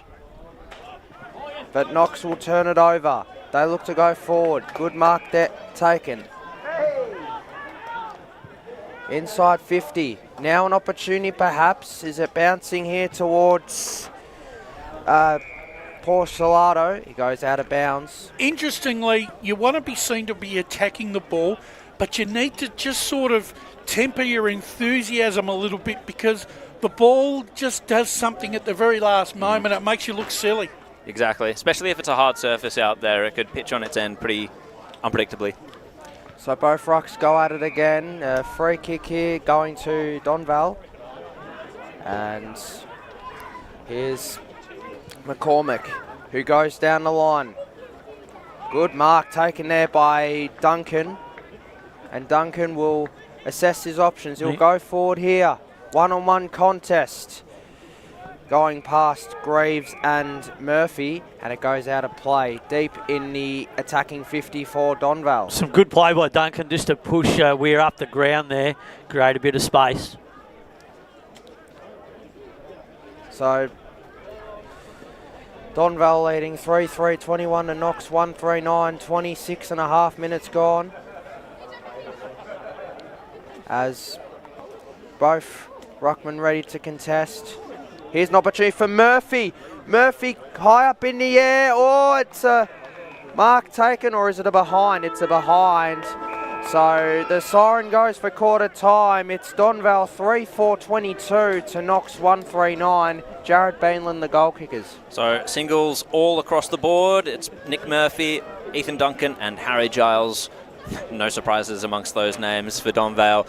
And the one goal, the steadier, it was Harry Greaves instead for Knox. So we'll go to a break, and after that, we'll have the second quarter here for you on the Eastland EFNL game. It's semi-final time from Jubilee Park. Back with you shortly. As Sarah opened her best friend Jackie's wedding invitation, she was overcome with a wave of emotion. While her 2 young boys wrestled on the floor, tears of happiness rolled down Sarah's cheeks as she saw the words she'd been longing to see. Please note, this wedding will be a child-free event. Well, Sarah, looks like we're off to Eastland for a new frock and some heels. And let's book in that babysitter. For all of life's little moments, there's Eastland. Eastland. Live real. Sprained your ankle bursting through the banner? Broke a finger high-fiving the ruckman? Or did you run into the goal post again? For bumps, breaks or bleeds, be seen sooner close to home at Knox Private 24/7 Emergency Department. The preferred provider of emergency care to the Eastern Football Netball League. You'll generally experience shorter wait times. You don't need private health, but there is an out-of-pocket fee. Be seen sooner close to home at Knox Private 24/7 Emergency Department, 262 Mountain Highway, Wanturna. Do you feel good about your bank? Because there is a bank you can feel good about. They share their profits to fund big community projects, small community clubs, and vital emergency services. They've given $250 million to help Australian communities thrive. They have all the products and tech you expect from a big bank, with service you don't. It's Bendigo Bank. Feel good about who you bank with. Try Bendigo. Search bendigobank.com.au or search Bendigo Bank near me. Tobin Brothers Funerals wear their heart on their sleeve. Their clear and easy-to-use website and Memory Maker app make it easy for families to make an informed decision. Here's James McLeod, Managing Director of Tobin Brothers Funerals. We pride ourselves on being the most transparent funeral company. All pricing on goods and services are available on our website. It's all there for you to see and make very informed decisions when planning a loved one's funeral. Visit tobinbrothers.com.au. Tobin Brothers Funerals, celebrating lives. At Yarra Valley Water, we know reducing your shower time, or show time, to 4 minutes can save you an average of $200 a year on water and energy bills. Shower shorter. Save water. Authorised by the Victorian Government, 1 Treasury Place, Melbourne. Sprained your ankle bursting through the banner? For bumps, breaks or bleeds, be seen sooner close to home at Knox Private 24/7 Emergency Department. You'll generally experience shorter wait times. Knox Private 24/7 Emergency, 262 Mountain Highway, Wanturna. You are listening to Radio Eastern FM 98.1. With live and exclusive coverage of the EFNL football season, bringing you the match of the day with score updates from all divisions. And now we cross to our commentary team for the Radio Eastern 98.1 Match of the Day coverage. Welcome back, ladies and gentlemen. Quarter time here at Jubilee Park. It's Donvale with a 13-point lead here. Donvale 3-4-22, leading Knox 1-3-9. And it's been a very interesting contest. And Spider Lee, what are the key points taken out of the first quarter? Oh, well, the key points, Brash, are that Donvale really ambushed Knox at the start of the game, got those early goals from clearance, and then it wasn't until Knox got back on top for the next 10-15 minutes, settled the game down with the way that they moved the ball, some of those short kicks. They got some territory, but they just probably didn't capitalise enough on the scoreboard for my liking. That was probably the point. But then in the back end of the quarter, Donvale probably just regained that ascendancy, kicking that late goal with Giles. So there's a little bit of work to do there for Knox. They're well and truly in the contest. Just got to make sure when they go forward into their forward area that they hit those targets up and don't dump kick, because it just allows Donvale to clear the ball with ease and the opportunity to move the ball with transition. Got some progress scores here, gentlemen. In the big Premier Division women's final at the moment, it's Park Orchards leading by 2 points to South Belgrave, yet to score in very early stages there. In Premier Division, we've got South Croydon 2-2-14 leading Noble Park 1-3-9. Berwick 1-2-8 leading Mitcham 1 behind. Blackburn out of the box 4-1-25 leading Doncaster East 1 straight 6.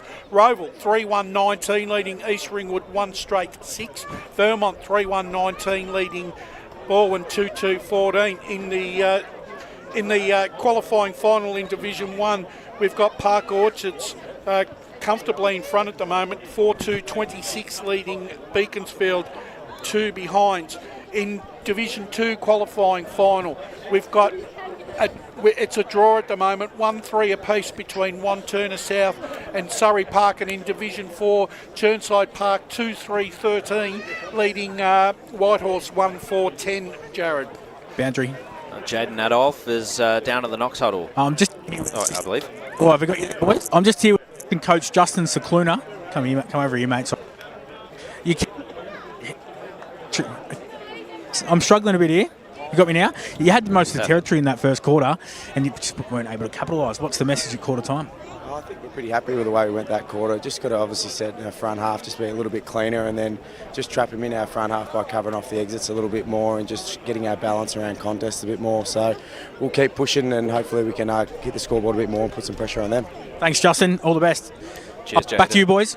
And it's a really good point, boys, because if they can just balance that up a bit, be a bit cleaner when they go in, and just make sure they cut off the exit points for Donvale, that's going to really go a long way to making a gap in this game and giving them a chance. So players about to resume their positions, people getting their way off the ground. If you're Donvale, you're just looking at steadying things up again, when you're transitioning the ball, Jared, because at times when they've got control of the game, it does put a lot of pressure on Knox. So when they go forward. Ray Baird is on the boundary line. He was in the Donvale huddle. Yeah, Tony Weeks wasn't too worried about the first quarter. He just said that we've got to try and just hold up their outside run that Knox have got at the moment. And he wants them to, when they're coming forward, to play to this side of the ground this quarter rather than the other side. That would be lovely.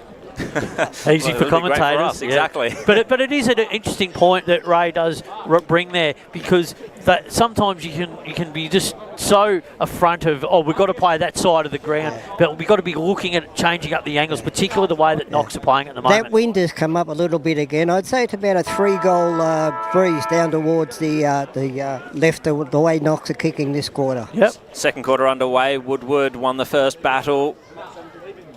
Knox just able to lay hands on it. Fisher tackled immediately. Ball up.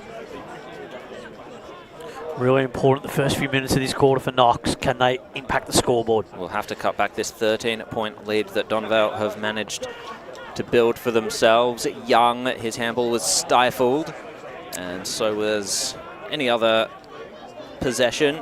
Not enough talk, I reckon, amongst the Donvale players there. They keep running into each other. It was something I noticed in the first quarter. Woodward just takes it out of the ruck this time. Punch away by McCormick. Manages to fall for a Donvale player, but they weren't able to pick it up. Crawford ended up with it and was tackled.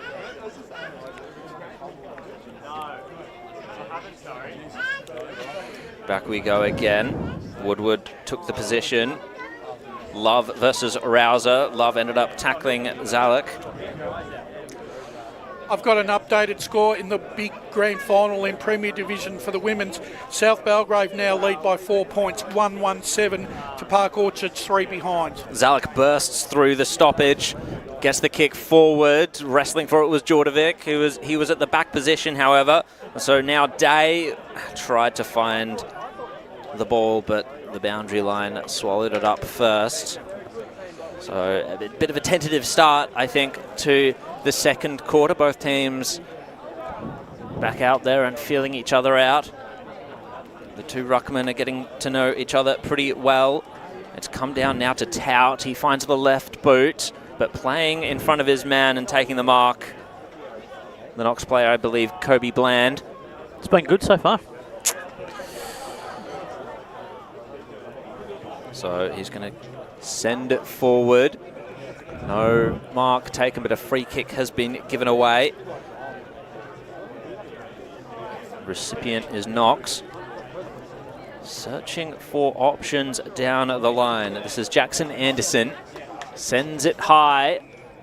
And another whistle's gone, so the marking contest's proving to be at the umpire's mercy, essentially, but it was play on. Knox tried to take the advantage. Donvale said, no, I'll have that back, thank you. Kicks it down the line, and the intercept mark this time taken by Bland. So, again, rather tentative stuff out there. No one really pulling the trigger. Yeah, should be looking to chip the ball here. And that kick wasn't perfect. Anderson was beaten to it. Tried to turn tackler, but no, his man stepped around him. Again, slips out of the hands there of Donvale, but this time they're able to recover it. Find the outlet handball today, and the kick towards Duncan. Weir was wearing him closely and punched it towards the boundary line. Brash, we've got some scores. Yeah, Division 2 grand final for the women's sees Muralbark 1-4-10 leading Montrose, yet to score early on. Thank you very much. Some fascinating scores around the grounds today, all across the eastern suburbs. Murphy takes it out of the ruck. and another whistle's gone. It's going to go the way of Knox. So back and forth this quarter has been played between the arcs for the most part. Woodward was able to find the handball to the running Greaves. He kicks it down the line. It was a spearing ball. Trying to find the corridor perhaps, but indecision at the moment, written all across the face there. The kick down the line. Donvale were able to keep Knox to the skinny side and to the boundary line. Boundary. One out. Let's go to Ray Baird. Brash, I don't know if you got a Roval score, but I got one from quarter time. Roval 4-3-27, East Ringwood 1 goal 6. Yeah, I've got that one, Ray. I've got some others, but I'll bide my time with the others. So both rucks contested here as Donvale will win the clearance, and they look to go through the corridor here. Here is the Knox defender looks to get in the way. Did really well, but here's an opportunity. Was it a free kick? It is for a trip, so free kick will be coming back. I don't think either side wants to own the corridor at the moment. They're quite prepared to play wide of each other and wide on the ground. So this is Braden Barlow. He kicks it short here to Fisher. Now Fisher looks to go inside 50 with a big kick high up in the air. Opportunity perhaps. Is a free kick? It is. Yep. And it's going to Greaves. Gee, was there ever a free kick there? That was it. Yeah, just a little bit sloppy from the Donvale defence, wasn't it? So Greaves, who's kicked the only goal so far for the Falcons, will be lining up for their second, and to bring the margin back to 7 points to get the opening goal this second quarter.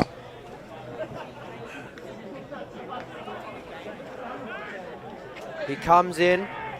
The kick is on the way to the left, so it's one behind. So Knox moved to 1-4-10 to Donvale 3-4-22. We've gone 5.5 minutes in this second quarter as Donvale will take the quick kick in. Just assessing his options here. Down the line, a short kick, and the mark is taken by Woodward as he goes forward. An opportunity perhaps, good defending there as Donvale look to clear it out of the defensive 50, and all on his own is Wignall. Wignall goes down the line here towards Day. Good mark taken there by Day. So Day's just assessing his options. Doing well to close up the space here, Knox. Long kick here going towards Duncan. Now Knox have the numbers back. Handball there over to Fisher. Fisher making him work around the Donvale defence. Now an opportunity. Here's Young. Good handball there as they'll go inside 50 here towards Greaves. Can he take a mark, Greaves? Good defence, good punch there by Mill as we'll go to Wayne Brasher. Yeah, South Croydon 5-3-33 leading Noble Park 1-3-9, Mitcham 1-3-9, Berwick 1-2-8. So there'll be a throw in deep in the attacking 50 of Knox. Both rucks we going at it here. Woodward. Now an opportunity. Here's a kick away. Good tackle there. And is there a free kick? It's a free kick going to Knox. Jet Margett, I think. It was the non-controlling umpire that called that, and he's reaching into his back pocket. It's a card, I think. Yep. Yep. If they cancel that as a sling, I reckon. So here's Margett. He'll be lining up for So who's that coming off? Jeffrey, I think.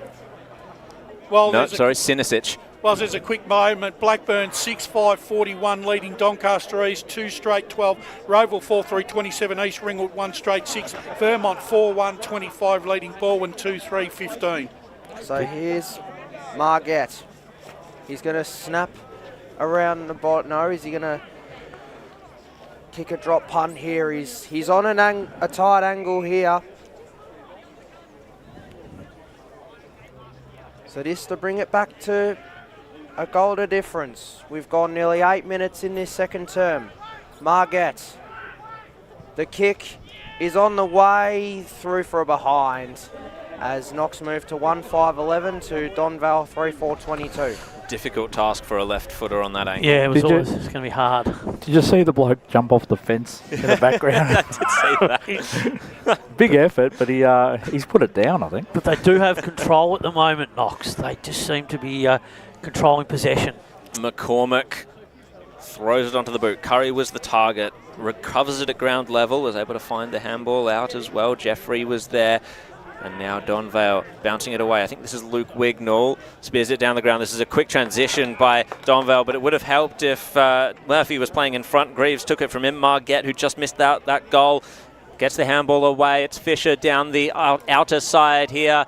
And playing in front this time is Goyne. Takes the mark right at the crook of the boundary and the arc. Donvale rushed back to fill the holes. We'll see what they can do though. Knox up over the top goes McCormick, still in a dangerous position for Knox to try and score, but Otten sees it over. And just the one behind. Fisher being really important for Knox at the moment too.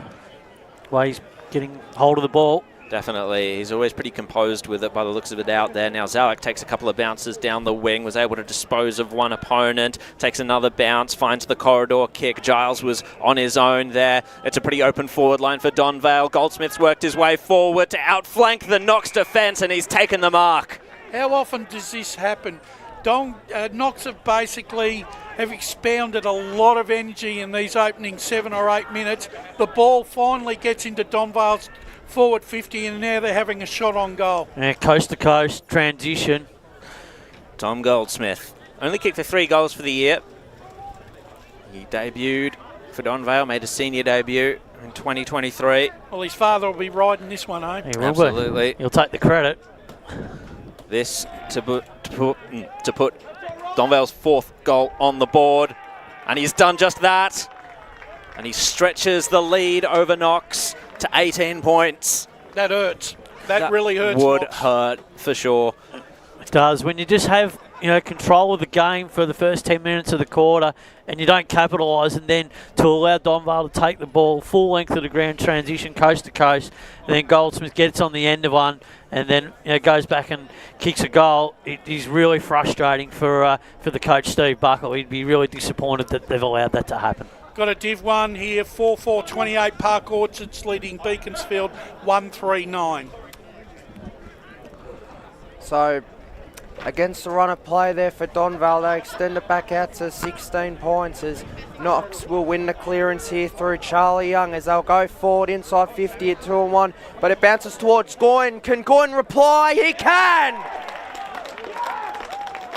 So Knox get an important goal, and the margin is back to 10 points. Knox 2-6-18 to Donvale 4-4-28. We have gone 11-20 in this second quarter. Good clearance work there by the Falcons. They really worked hard at that stoppage. Young was brilliant, and then to get the ball down to Goyne and then to finish that work, exceptional play by Knox. Great response. That's exactly what Steve Buckle would have wanted.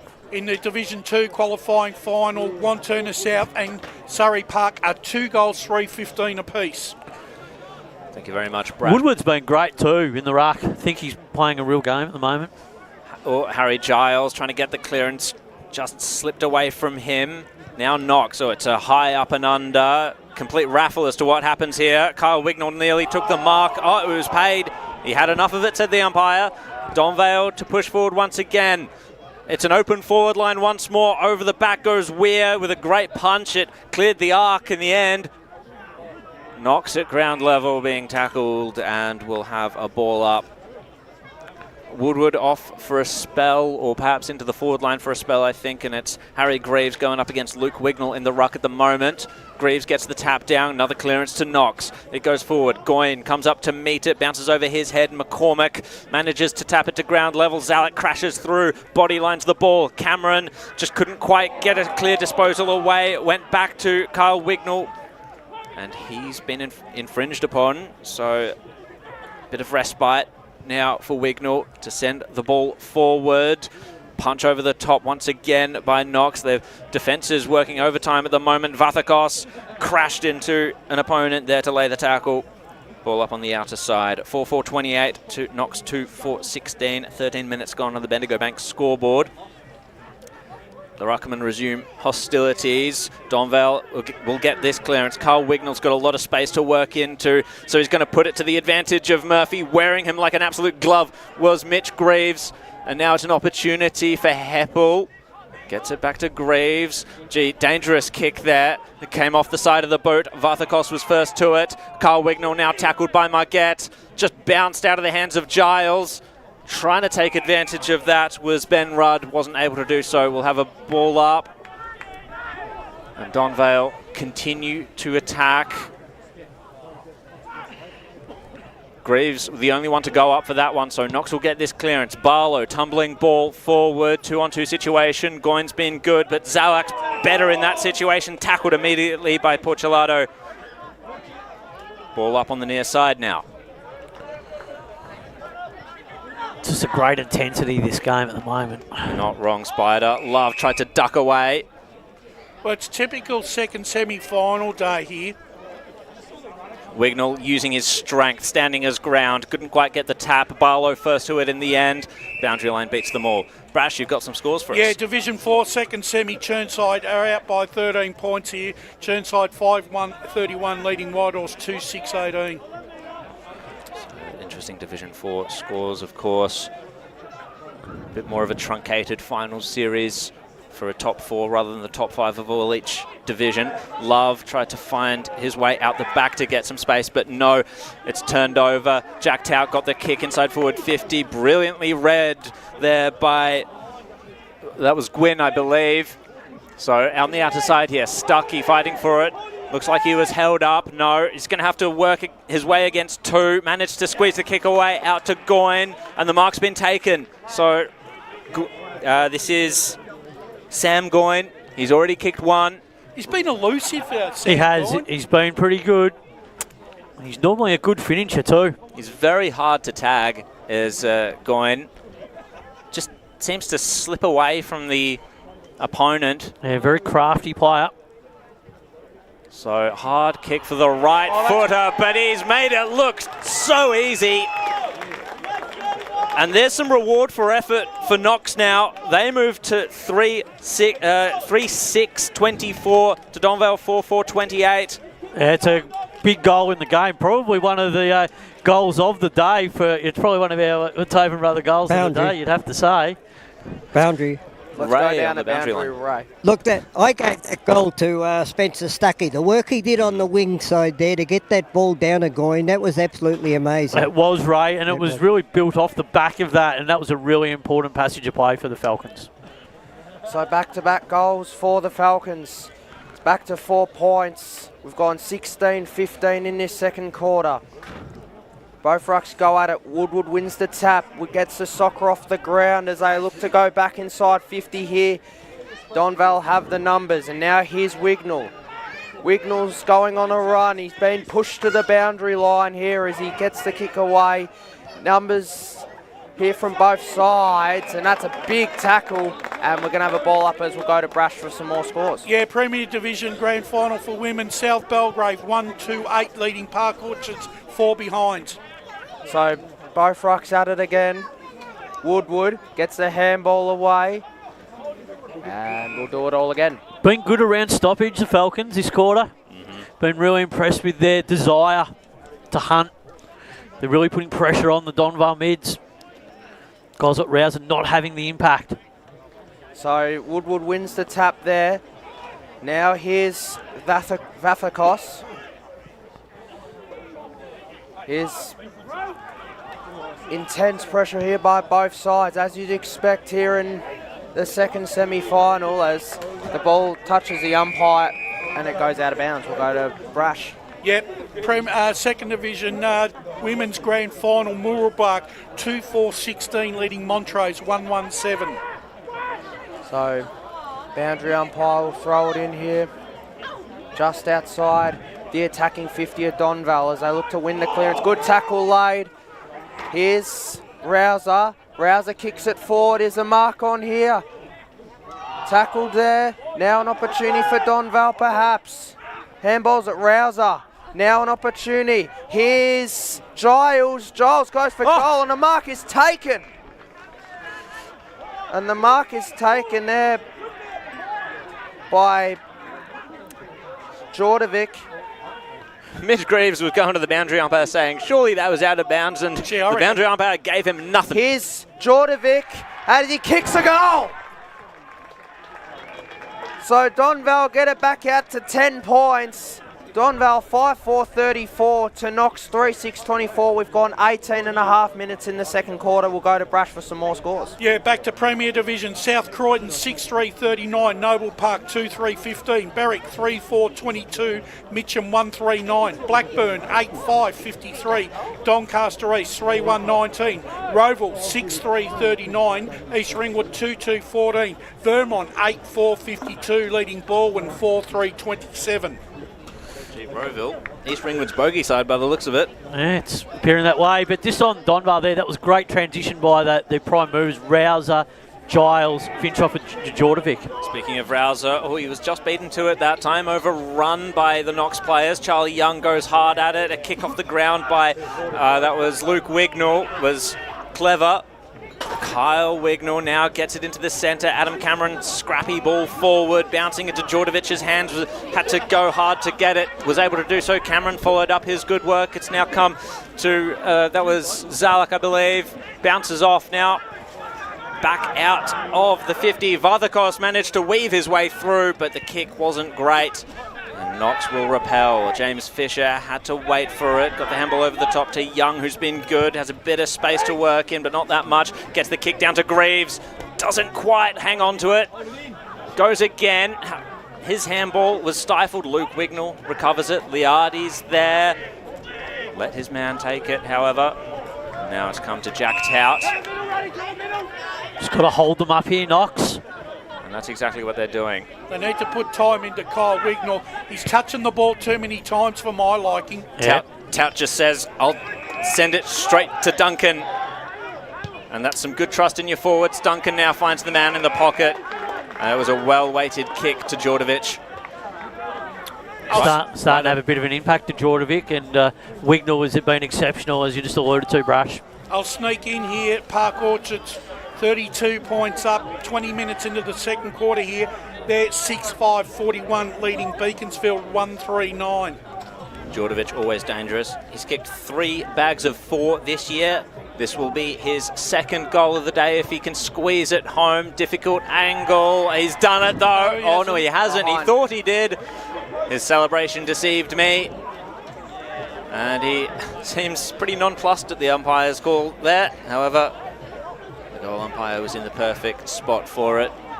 So that only stretches the lead to the 11 points rather than the 16 he was hoping for. Knox now find the outlet mark in Heppel. Kicks it inboard to Rudd. And now out to Morris. Once again playing that checkers style uncontested mark. Passage of play, and Knox now just sending it down the line because Graves was there, but Rouser, the kick favoured him. Sorry, it was Woodward, not Graves, but Rouser, the kick favoured him. Took the intercept, easy peasy, and his kick was awful. Straight to Morris, that was uncharacteristic. Oh, Murphy crashes in, completely cleans up Morris. Rudd was the composed person there in that situation, and then... Bit of spot fires here as well. Yeah, look at this, the scuffle's on after the tackle. And there's a high free kick going the way of Clay Heppel. Come on, you can't do that, just ripping the guy's jumper off. That is absolutely ridiculous. So Heppel just kicks it away from the danger area. Out to Rudd, now trying to find the corridor. This is Gwyn. Chet Margett in real trouble down there. Oh, that's going to be interesting to keep an eye on for our boundary riders. Meanwhile, it's Mitch Greaves. He's going to find Goyne. Oh, just slipped through his hands. Donvale, clean it up. Matt Day, who's worked up the ground to try and find some possessions. Dylan Sinisic takes the mark under duress. Was able to slip out the back and find some space. Jordovic, he's dangerous. And he's proving the truth of that now. Taking the mark in the pocket and lining up just for take two at that previous shot at goal. And that's what they do so well, Donvale, on turnover. When they transition the ball, they just take you apart. They just come through like a knife. They just slice you open. And a guy like Djordjevic, he just thrives on these moments. Well, he had a look at this before. It was pretty close. Can he get it any closer? No. Kept it too skinny this time. Well, I think it looks further away, yeah. Yeah, it was definitely further away, Lee, and just the one behind. So this time, perhaps it's Donvale not quite making the most of their opportunities, Paul. So, two lines there in a row from Djordjevic from that same spot. Margins, 2 kicks. 5-6 to 3-6 in favour of Donvale. Couldn't take the mark there. He's under pressure here, but he gets Love high, and it'll be a free kick to Jordan Love. Was very lucky though. Luck's of fortune there. Shouldn't had to be more potent there. So Love kicks it down the line here. Contest in favour of Donvale, but Curry's tackled, and we're going to get a ball up. I just reckon James Rouse has just gassed himself a little bit here because he just hasn't been able to have that influence. Maybe just hold back a little bit. Yeah, well, he hasn't played a lot of games, remembering. So, and his disposal too, you can tell he's tired. His disposal looks tired. It's been sluggish, yeah. So Knox look to win the clearance and go forward here. Tackled there. It's tapped out of play. Boundary. There. We'll go down to boundary. Just quickly, boys. Dyson Morris, as you saw, had his jumper ripped off. He's now wearing the number 3 instead of 26. Gonna have a lot of jumpers in the jumper bag down there. Had 23 ripped off him. So we'll have a throw in. Both rucks contested here. As look to go down the line, it's high up in the air. One-on-one contest as socket off the ground here. Now it's Zalik. Here's opportunity to tackle there, Love. It was dangerous. So I think he got the gas back, Brash. You're right. So here's an opportunity holding the ball there. It's goes to deep to the boundary, but it's a good mark taken there by Day. He's been good the last few minutes. So Day goes inside 50 here. Mark that was nearly taken. And it's high, so free kick. Yep, so it's high, so a free kick will be going to Knox, and I think it's getting real willing out there. It is. Yeah, the tempo's certainly lifted. So ball goes out of play, and we'll go to Brash for some more scores. Half time in the 4th Division, second semi-final. Churnside 27 points up over White Horse Pioneers. Churnside 7-4-46, leading White Horse Pioneers 2-7-19. So a 27-point lead there for Churnside Park as we get a ball in. Opportunity for Donvale perhaps, and there's a siren for half time. And it's a 2-goal lead for Donvale. Donvale 5-6-36 to Knox 3-6-24. We'll go to Jared Bainland for the goal kickers. Thank you very much, Paul. Still, it's all singles for Donvale, which is a little unlike them. Nick Murphy, Ethan Duncan and Harry Giles all with theirs in the first quarter. Caleb Djordjevic and Tom Goldsmith followed up for the Magpies. And for the Falcons, 2 goals to Sam Goyne in the second quarter, 1 goal in the first for Harry Greaves. So we'll be back with you with the halftime show after this break. Stick around. As Sarah opened her best friend Jackie's wedding invitation, she was overcome with a wave of emotion. While her 2 young boys wrestled on the floor, tears of happiness rolled down Sarah's cheeks as she saw the words she'd been longing to see. Please note, this wedding will be a child-free event. Well, Sarah, looks like we're off to Eastland for a new frock and some heels. And let's book in that babysitter. For all of life's little moments, there's Eastland. Eastland. Live real. Sprained your ankle bursting through the banner? Broke a finger high-fiving the ruckman? Or did you run into the goal post again? For bumps, breaks or bleeds, be seen sooner close to home at Knox Private 24/7 Emergency Department. The preferred provider of emergency care to the Eastern Football Netball League, you'll generally experience shorter wait times. You don't need private health, but there is an out-of-pocket fee. Be seen sooner close to home at Knox Private 24/7 Emergency Department, 262 Mountain Highway, Wanturna. Do you feel good about your bank? Because there is a bank you can feel good about. They share their profits to fund big community projects, small community clubs, and vital emergency services. They've given $250 million to help Australian communities thrive. They have all the products and tech you expect from a big bank, with service you don't. It's Bendigo Bank. Feel good about who you bank with. Try Bendigo. Search bendigobank.com.au or search Bendigo Bank near me. Tobin Brothers Funerals wear their heart on their sleeve. Their clear and easy-to-use website and Memory Maker app make it easy for families to make an informed decision. Here's James McLeod, Managing Director of Tobin Brothers Funerals. We pride ourselves on being the most transparent funeral company. All pricing on goods and services are available on our website. It's all there for you to see and make very informed decisions when planning a loved one's funeral. Visit tobinbrothers.com.au. Tobin Brothers Funerals, celebrating lives. Do you want to study at the #1 sports science school worldwide? Study sport at Deakin and benefit from the most advanced sports facilities available, from running tracks to biomechanics labs, and decked out gyms to a climate chamber. Deakin have what you need to graduate ahead of the pack. Discover endless opportunities in sports science by visiting deakin.edu.au/sport. Deakin, proud sponsors of the EFNL.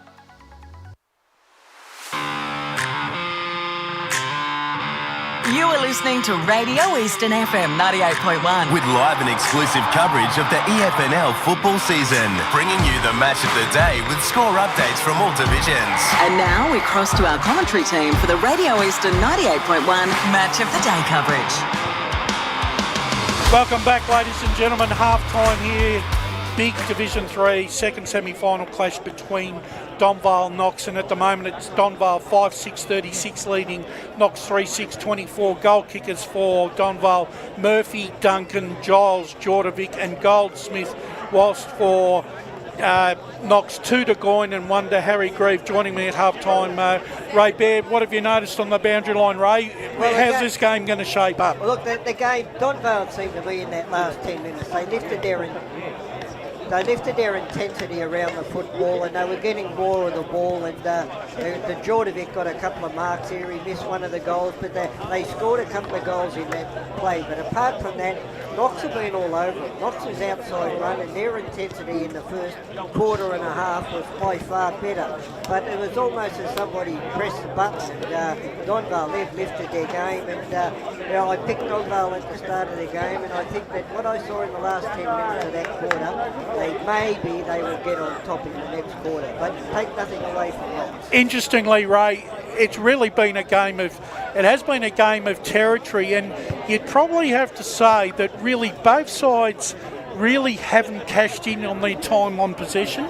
Yeah, you're right, Brash. Look, Rouser hasn't had a great impact on the game, but I noticed in that play, you said that Knox had to tighten up on Kyle Wiggins. I agree. He was the one main player there in that last 10 minutes that got them going. But all those stoppages go Knox way, because Knox ruckman, the two of them, Greaves and the other big man, Woodward, they're winning every knockout of each of the stoppages. So where's the point of difference going to come from in this game? I know Donvale hold a 2-goal lead, but they seem to be able just at the moment to hold Knox at arm's length. Do you think there's going to be a defining moment in this third quarter where either side could take control of this contest? Without a doubt.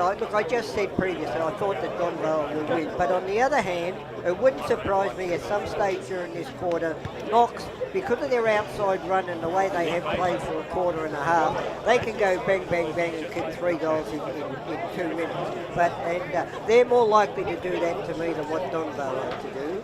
But it's anybody's game still, but it's favoured a little bit towards Donvale because of the intensity that they lifted in that last 10 minutes of that quarter. Yeah, they seem to have gears, don't they, Donvale? But that being said, Knox, when they get the ball on their terms, they've been able to move the ball very quickly themselves. It almost seems like, to me, that neither side really wants to take ownership of the centre corridor, because I think it looks like to me that spine between the two sides look very evenly matched with player-wise. Yeah, you're dead right, and particularly Knox. When Knox go out of their back 50, they tend to go to the wing, and Spencer Stuckey on the wing out there on the other side of near the scoreboard side in that quarter. He is so quick by foot, and his skills are amazing, and he was the one that got the ball up on a couple of occasions to another small coming forward in Sam Goyne, who kicked 2 goals himself in that quarter. So I think that if they're winning in the ruck knockouts and the stoppages, and their small coming forwards are on top, to me, Knox have just got to try and get a few more clean inside 50s to keep themselves right in this game.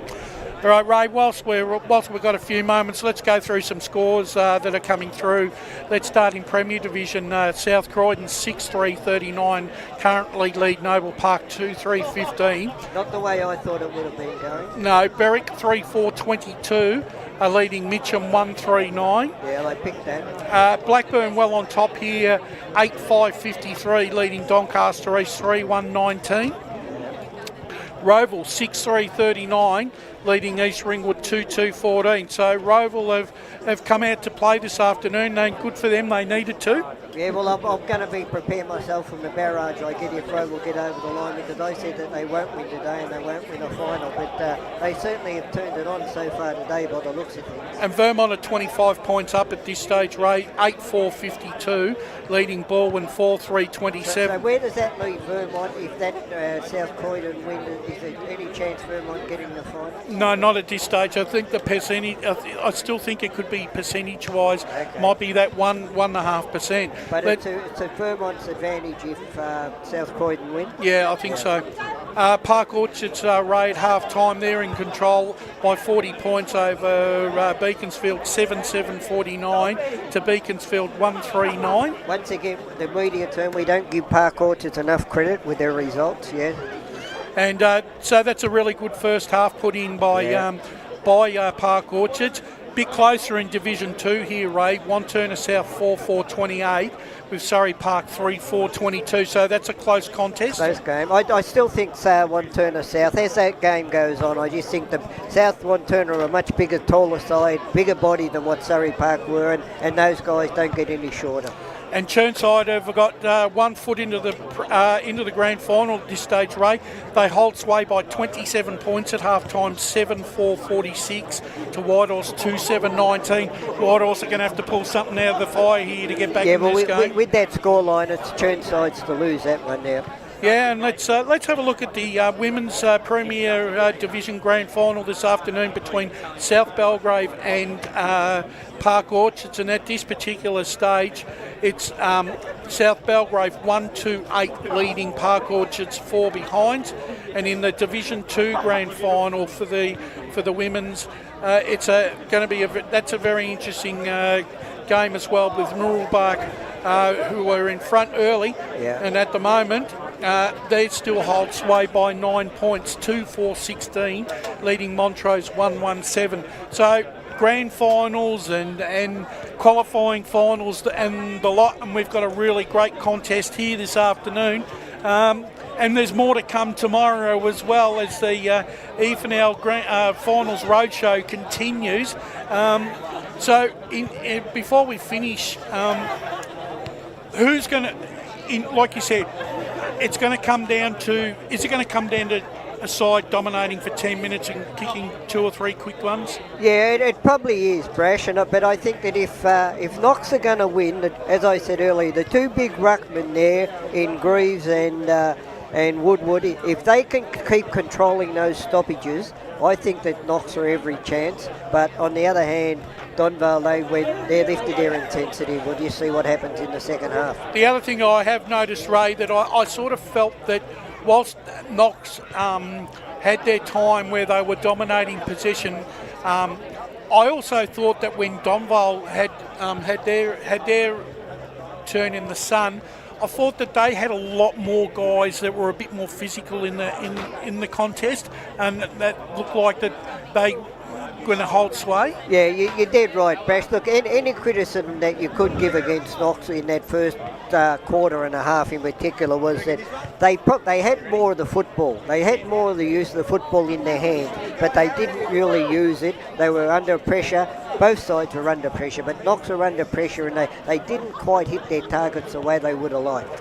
How are the ground conditions? Oh, fantastic, Brash. It's a bit hard, if anything, but over the last couple of weeks we've seen the grounds. They look really good, but when you walk on them, they're spongy underneath. Not this ground. This ground is perfect for playing football on. Did you have a goal in the centre wicket? What's that? No, I haven't been out there, mate. I'm a cricket person. You don't walk out onto the wicket unless you're carrying a bat in your hand. Oh, okay. Yeah, it's like you don't use a gun unless you don't carry a gun unless you're ready to use it. It's called Hello Turf, isn't it? Yeah, that's right. And Ray, finally, quickly, will a win have an impact in this game in the second half?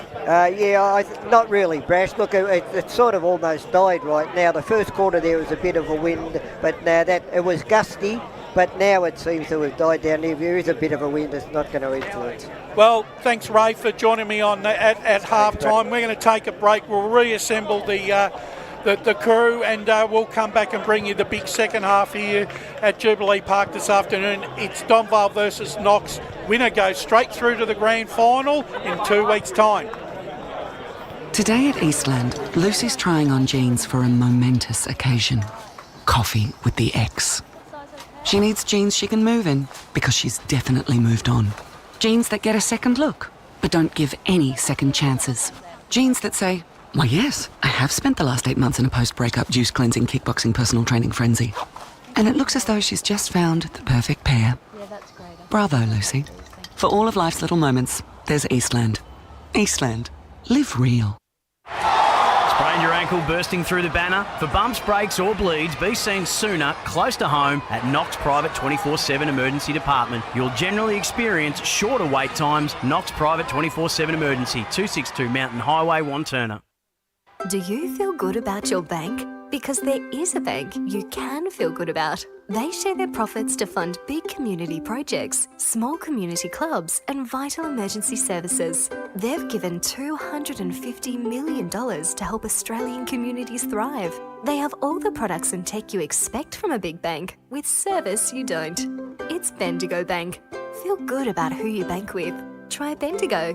Search bendigobank.com.au or search Bendigo Bank near me.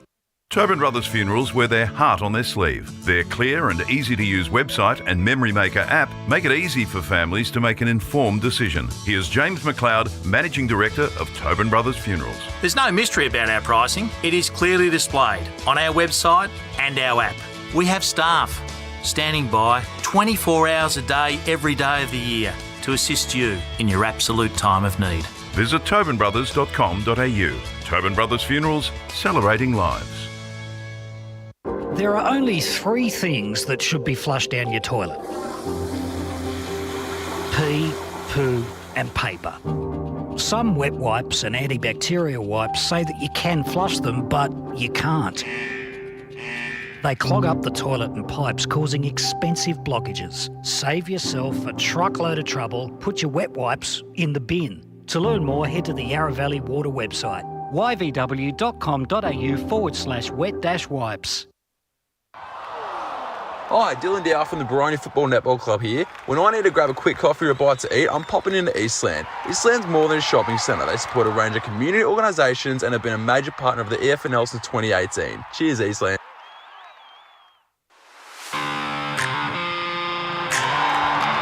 You are listening listening to Radio Eastern FM 98.1. With live and exclusive coverage of the EFNL football season, bringing you the match of the day with score updates from all divisions. And now we cross to our commentary team for the Radio Eastern 98.1 Match of the Day coverage.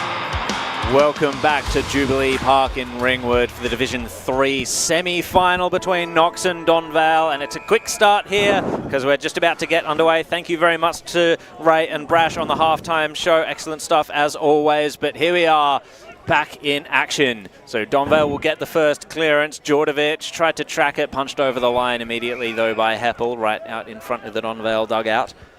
At the moment, it's Donvale 5-6-36 leading Knox 3-6-24. Opportunities gone begging for both sides, really, but I think they would have stung a little bit more for Knox throughout that first half. Let's see if they can cure what ails them in this third quarter. Tackle immediately laid by Stuckey. Down went Tout. Knox get the clearance this time. Liardi manages to get the kick away. One-on-one, went over the heads of those two. Weir got the punch. Ball still in dispute. Weir manages to steal it from his Donvale opponent, weave his way through and get a kick. That was excellent stuff. Now to Morris, 2-on-2 situation. Otten with the big fist was always going to come over like that. Woodward had to wait for it. Just gets the tap to Goyne.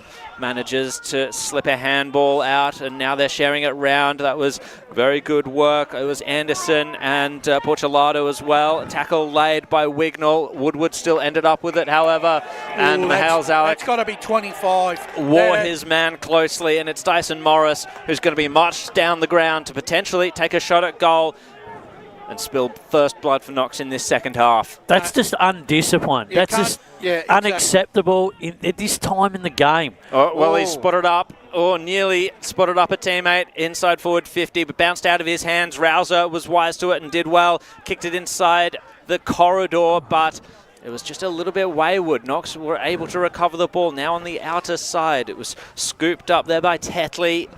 And Love, he's going to have to track it. Pressure closes into him immediately. Just couldn't quite scoop it up soon enough. Just got to hold their nerve, Brash. Knox here. Yeah, I reckon one of the reasons why this game is so close is both these sides have got very similar game plans and they're fighting for supremacy in more ways than one. Woodward gets the tap down. Scooped up, though, by Tetley. Managed to get the handball to Morris. Morris had to tackle.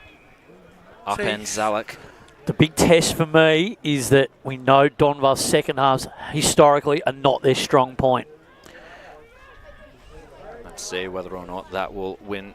That will ring true here today. Stuckey at ground level, just trying to fight to get his hands free.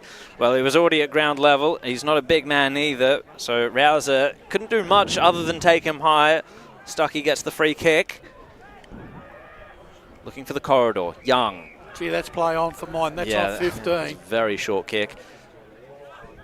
Cursory look down the ground, but finds the running man past. It was Heppel, sends it to a one-on-one. Donvale managed to defend. That was good work by Wignall. Now it comes to Murphy. Hooks it round. Bouncing ball through the corridor. Working his way up the ground was Heppel. Left his man behind. And Duncan feeds it to Giles. Here's Heppel's man. It was Day. Bouncing ball into the pocket. Gets the handball just behind him. But it was straight to Gwyn. And he took it over the line for a one behind. It's going to be brought back here. They tried to rush the kick in too quickly, did Knox. So 5-7-37 Donvale, 3-6-24 Knox. So the first score of the second half going the way of Donvale. I like that effort to try and keep it in just before.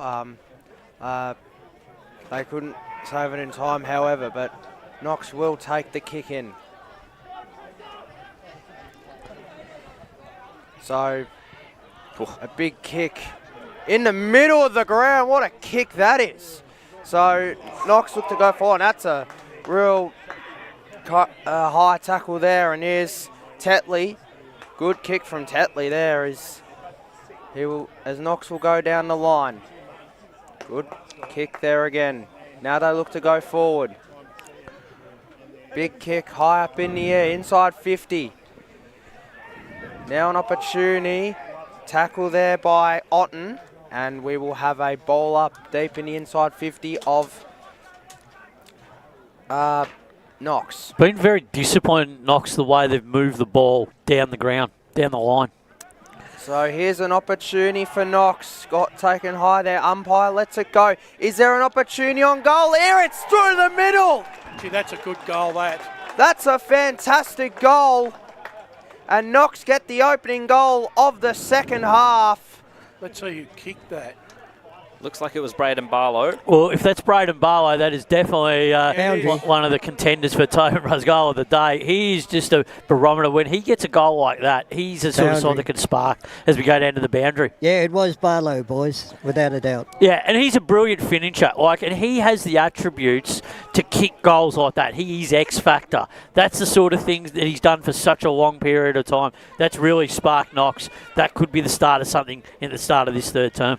Lead narrowed to 7 points. Knox look like they are starting to gain the ascendancy out of the middle here. Love gets it to Tetley. Bouncing ball to 7.5 forward. Clean bowls them all. The second line had to come up and attack it. It was Liardi for Donvale. Swung around holding the ball. Knox to force the issue this time through James Fisher.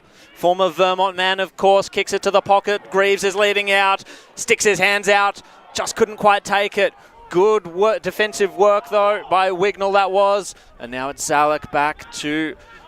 That's Otten. Bouncing ball out in front of Kyle Wignall this time, and he's happy to take it over. The umpire's going to just give him grace there. Brash, we've got some scores. Yeah, 14 minutes into the Premier Division Women's Grand Final. It's South Belgrave 2-5-17 leading Park Orchards 1-8-14. Curry and Woodward. Once again, Woodward's done well, but the tap went straight to Tout. Donvale got the clearance, but that didn't last long. Knox fighting for it. This is some solid hand-to-hand combat at ground level. No clear possession at the moment. Now, squeezing the kick out was Mihail Zalek. Bland nearly intercepted, but his man found the ball at ground level. Chasing onto it is Goldsmith. He has some space to work in. Gets the handball back and Donvale will go forward. Giles takes the mark. Wheels around, 2-on-2. Duncan's there. Over the back was Day. Comes to ground. Oh, Knox going to have to be composed. The bodies go flying. And a great tackle laid by Chris Butler. Brash, you've got more scores. Yeah, Division 2 Premier, Division 2 Women's Grand Final. Moorabach 5-6-36 leading Montrose 1-1-7. Young tried to burst out of the stoppage, got the handball away. Running onto it was Anderson. Goldsmith, though, just weaving and deceiving, but the boundary line got to him first. Contested ball numbers, you just feel that the Falcons are ahead in this because the way that they're working at clearance and stoppage has been exceptional. Back into play, Woodward and Curry. Woodward got the tap. Roving it was Curry, though. Got the kick inside forward 50. Bland cut it off. Now to Stuckey. Fisher was the target. Bounces in front of him. Liardi worked it out at ground level. That was very good. Stole a march on his man there as well. Day taps it to ground. Duncan having to work some good tackle. Oh, it was a good tackle. Well done. Good defensive stuff. But he's got it was an infringement, though. So Ethan Duncan will take the free kick in the pocket. And this boundary will be a good response to the Knox goal earlier. Ray. That tackle was too high, boys. Thanks, Ray. Ethan Duncan, 54 goals for the year coming into today. And then he got one in the first quarter. Hard against the boundary line. On the right boot, it's going to sail through the sticks.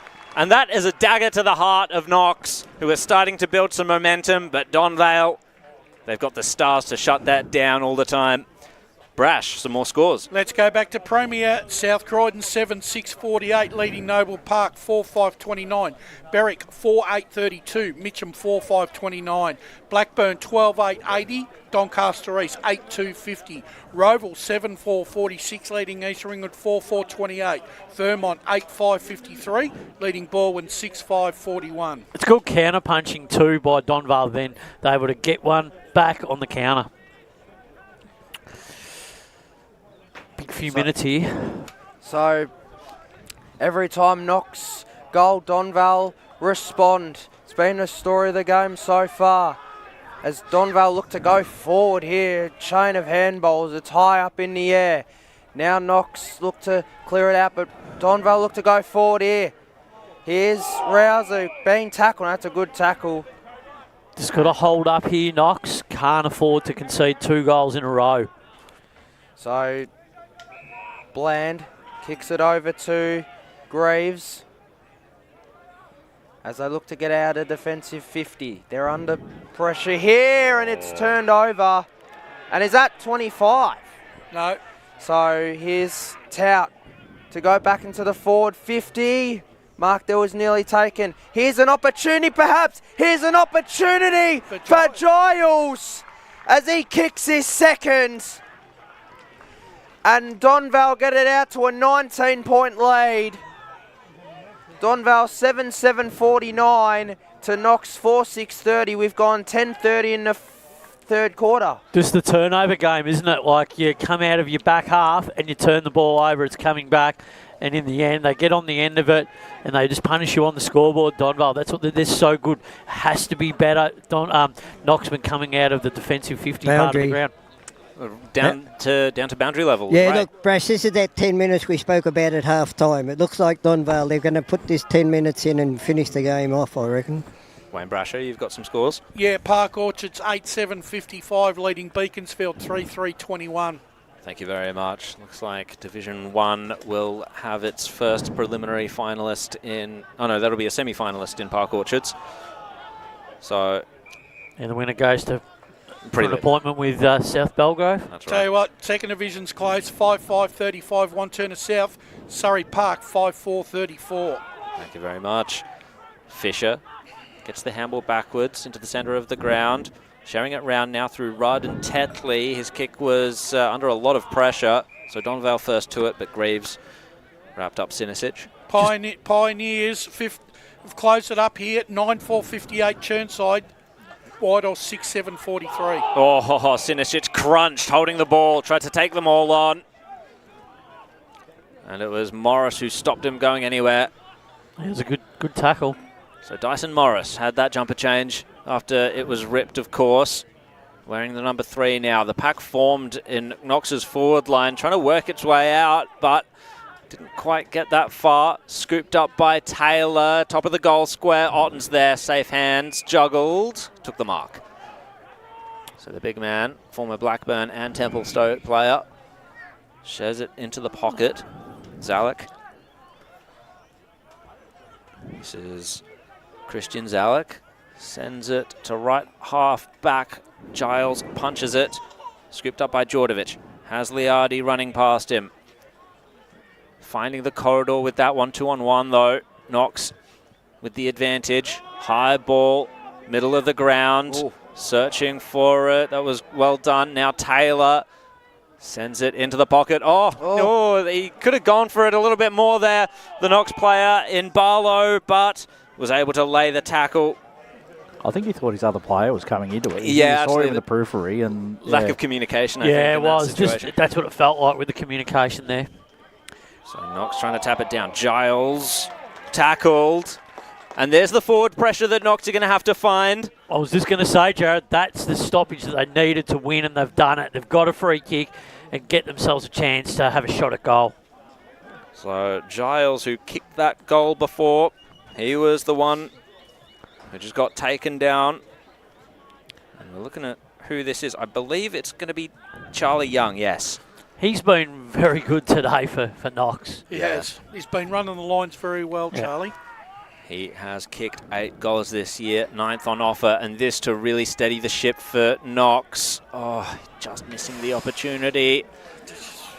That's just one they needed to kick. That's one we might look back at the end of this game and say that would have hurt. So McCormick to bring it in. Mill just spills out of his hands. Cameron scoops it up, disposes of one man, gets it to Varthakos. Now Luke Wignall. Now Liardi running the lines. Open forward line for Donvale. This is very dangerous. Liardi's kick really set a task for his man there. Murphy comes trundling out of the goal square. Never mind.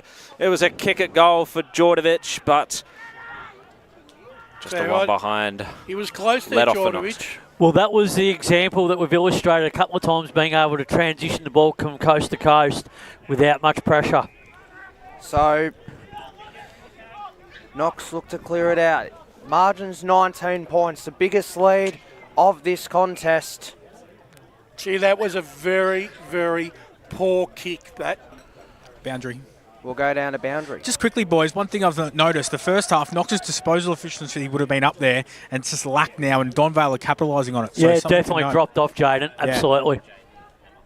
So the throw in here is just outside the attacking 50 for Donvale. Here's Giles. Inside 50. Here now Day. Day turns around. Can he kick a goal, or will he kick it to the top of the square? Intercept mark there taken. Now Knox look to clear it out, but it's going high up in the air. Now it's Fisher. And Knox look to go forward. Good mark taken. Running carry going on here. Now inside 50 for Knox. Not a great kick. And Donvale look to turn it over. It will be end-to-end here. Now it's Sinisic. Sinisic kicks it inside 50. Opportunity perhaps. Now it's Djordjevic. Djordjevic turns around. Can Djordjevic kick a goal? He misses to the right.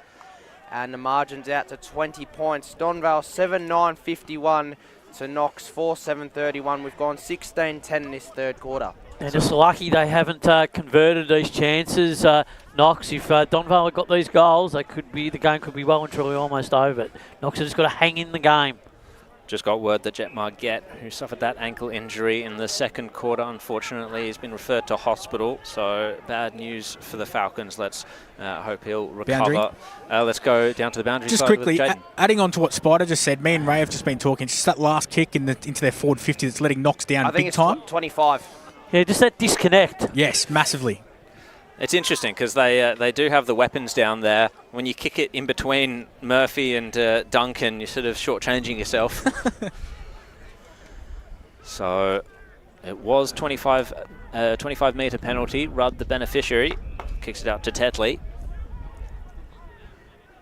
And this disciplined, uncontested mark style play for Knox has worked for them pretty well, but there's very little room for error.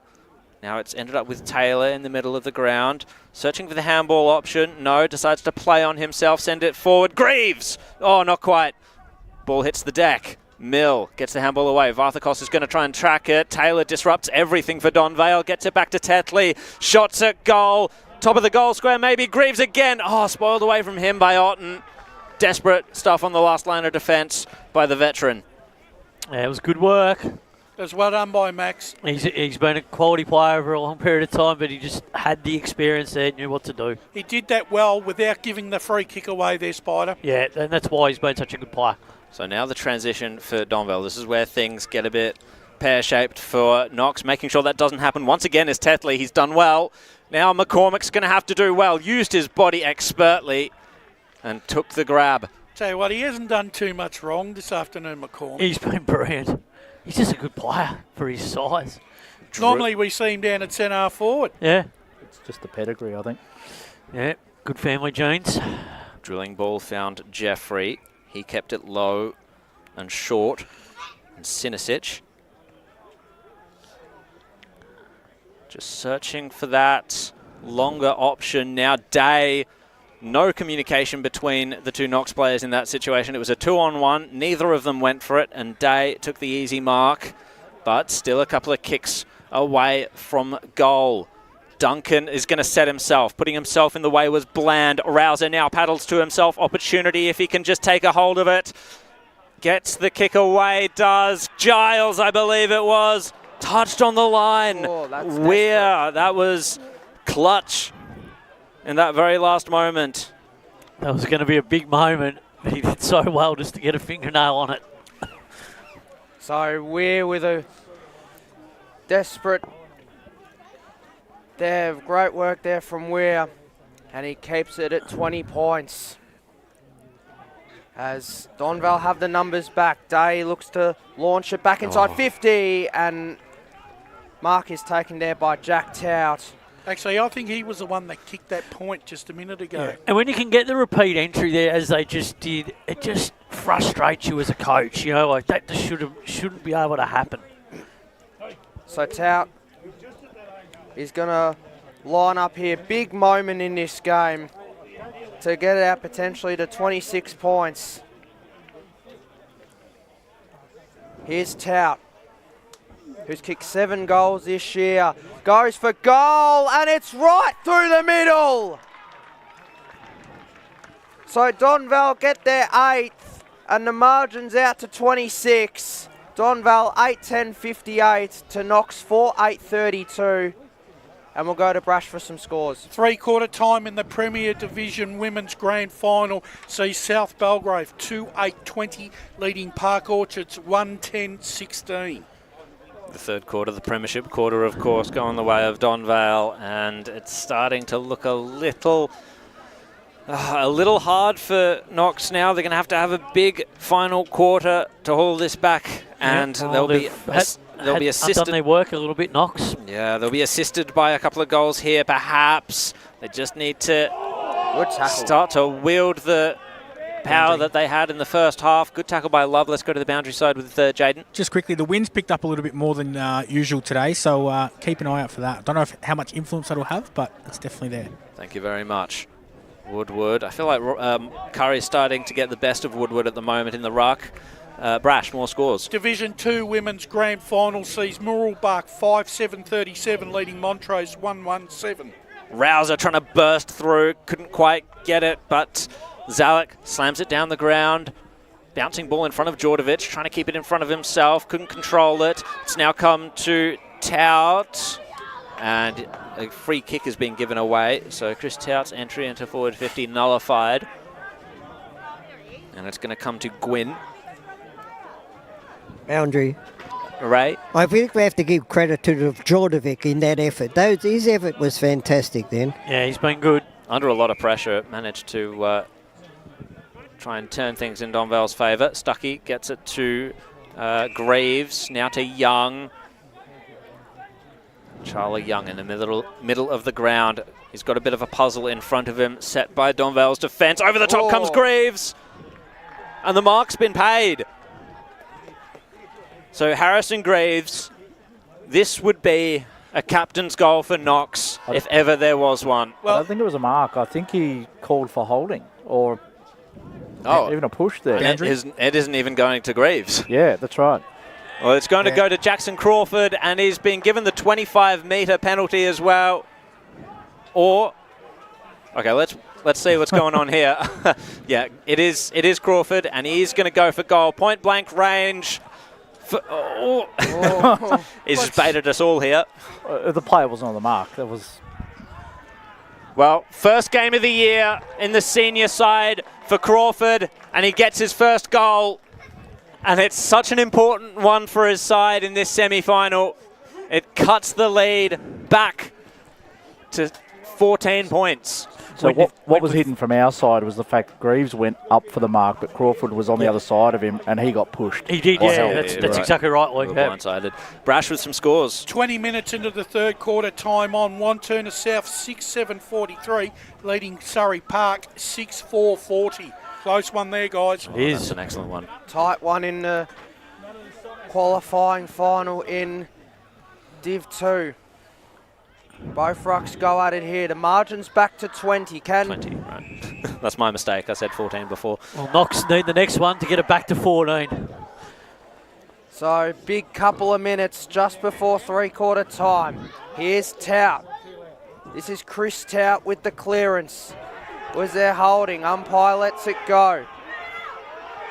And it will be a free kick now going to Donvale. The advantage is paid, and Tout gets the kick away. Is the mark on? It's a great mark. Gee, that's well played by Murphy. Yeah, that's brilliant, Big mark by Murphy. It was actually a really good kick too. Well, he telegraphed it perfectly. Yeah. Superb bit of play there. And Murphy, this to get the margin out to 26, back out to 26. And it really has been a story of the day. Every time Knox have come with a goal, Donvale have responded. Tell you what, this is going to take a fair kick here. Murphy, a left footer on the wrong angle. So Murphy, the kick is on the way. Is it going to come back? Oh, it certainly will. What a goal that is. He loved it off the boot. He had no doubt. No, exactly. Well, it's just a goal from a class player, isn't it, really? And that just sums up the day a little bit for Knox when they just haven't been able to get that momentum and kick 2 goals. But out of the clearance there from Donvale, they've just started to work their way into it and get hold of the contested ball game with the clearances just in the back end of this quarter. They've really upped the ante and really put some significant pressure on Knox. Let's go to Brash for some scores. Yes, on the stroke of three-quarter time, Park Orchard's 44 points up here. Park Orchard's 11-7-73. Beaconsfield 4-5-29. Thank you, Brash. Donvale awarded another clearance there through means of free kick. So Varthakos will send it forward once more. Rouser set himself. Watched it float over. He's going to go for it at ground level again, though. Crashing through and being tackled by Butler. And now ending up in a wrestle. I believe it might have been Day. Zalek even. So Duncan taking the ruck contest against Woodward this time. Roved by Varthakos. Out to Rouser. And kicks it into the pocket. Murphy. It was just a little too hot for him. Brash. Three-quarter time in the Division 4 Grand Final sees Churnside 11-7-73, leading Boundary. Whitehall 6-8-44. Let's go down to Boundary side with As Jake. you can see on this close wing, boys, Sam Woodward walking off. It looks like a shoulder or that's elbow. a big blow. Yeah. I'll confirm for you and come back. Let's hope he's okay, but it's not looking good. So another stoppage in Donvale's forward line. And they are just starting to really put an exclamation point upon this game. And they might have done that with... No, it's not a holding the ball free kick. It's going to be a ball up. Danger zone for Knox. Greaves got the tap. Heppel gets the clearance. Oh, Mill with a good punch to Donvale's advantage. Zalek tries to spin through. Couldn't quite do so. Got the handball away, though. Cameron came up to meet it. Tackled. Brash. Time on in the big clash between South Croydon and Noble Park. South Croydon 10-8-68, leading Noble Park 4-5-29. Siren goes to signal the end of the third quarter. Donvale are up 9-10-64. Knox 5-8-38 on the Bendigo Bank scoreboard. Paul Uconi, give us the goal scorers. Yeah, so the goal scorers are for Donvale 2 each to Nick Murphy, Duncan and Giles, and singles to Jordovic and Goldsmith, and for Knox, singles to Crawford, Greaves, Barlow and Goyne. Thank you very much. This is three-quarter time at Jubilee Park. We'll be back to you with the final quarter of the semi-final after this. As Sarah opened her best friend Jackie's wedding invitation, she was overcome with a wave of emotion. While her 2 young boys wrestled on the floor, tears of happiness rolled down Sarah's cheeks as she saw the words she'd been longing to see. Please note, this wedding will be a child-free event. Well, Sarah, looks like we're off to Eastland for a new frock and some heels. And let's book in that babysitter. For all of life's little moments, there's Eastland. Eastland. Live real. At Yarra Valley Water, we know reducing your shower time, or show time, to 4 minutes can save you an average of $200 a year on water and energy bills. Shower shorter. Save water. Authorised by the Victorian Government, 1 Treasury Place, Melbourne.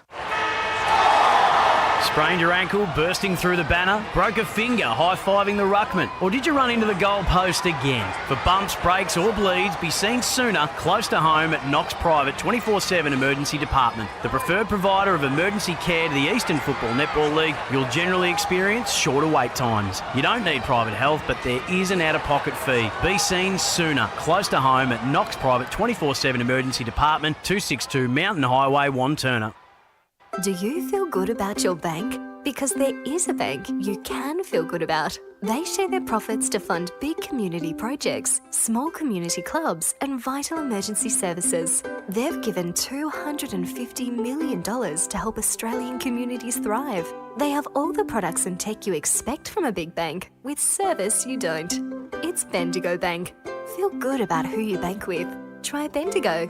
Search bendigobank.com.au or search Bendigo Bank near me. The first time I met the team at Tobin Brothers Funerals, I felt like I'd known them for years. They're so caring, honest and passionate. James McLeod, Managing Director of Tobin Brothers Funerals, sums it up best when he says, Every day our people get out of bed to assist client families in their absolute time of need. Our people love what they do, and you will not find a more highly trained group of people than those at Tobin Brothers. Visit tobinbrothers.com.au. Tobin Brothers Funerals, celebrating lives.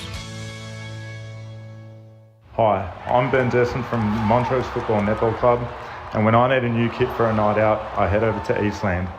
But Eastland is more than a shopping centre.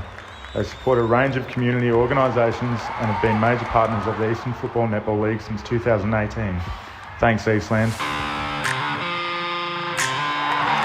You are listening to Radio Eastern FM 98.1. With live and exclusive coverage of the EFNL football season, bringing you the match of the day with score updates from all divisions. And now we cross to our commentary team for the Radio Eastern 98.1 Match of the Day coverage. Welcome back to Jubilee Park. It's Division 3 semi-final time, and it's Donvale against Knox. Currently, the Magpies are up 9-10-64.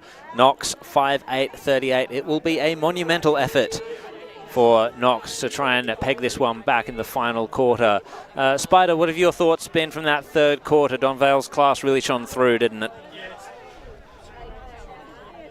Oh.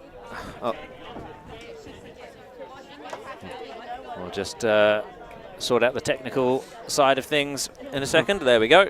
It certainly was. Look, they really did lift their intensity up Donvale during that quarter.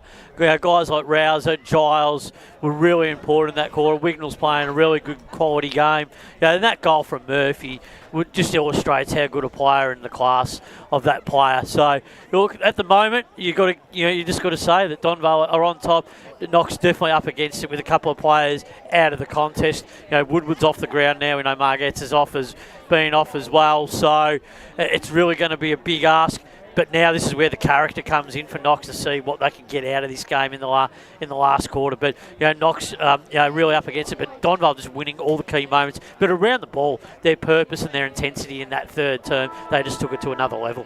And it's backs against the wall at the moment. Yeah. And Knox, what do you think they need to do, Paul, to get back into this one? Well, I think they need to get some more bang for buck going forward, and I think it's said a lot in football. I think they need to do the Lee Matthews rule, kick the first 3 goals in the last quarter to get back into it. But yeah, it doesn't help that they've had a few injuries during this game, Knox. But yeah, just get a few early goals and they're right back in it.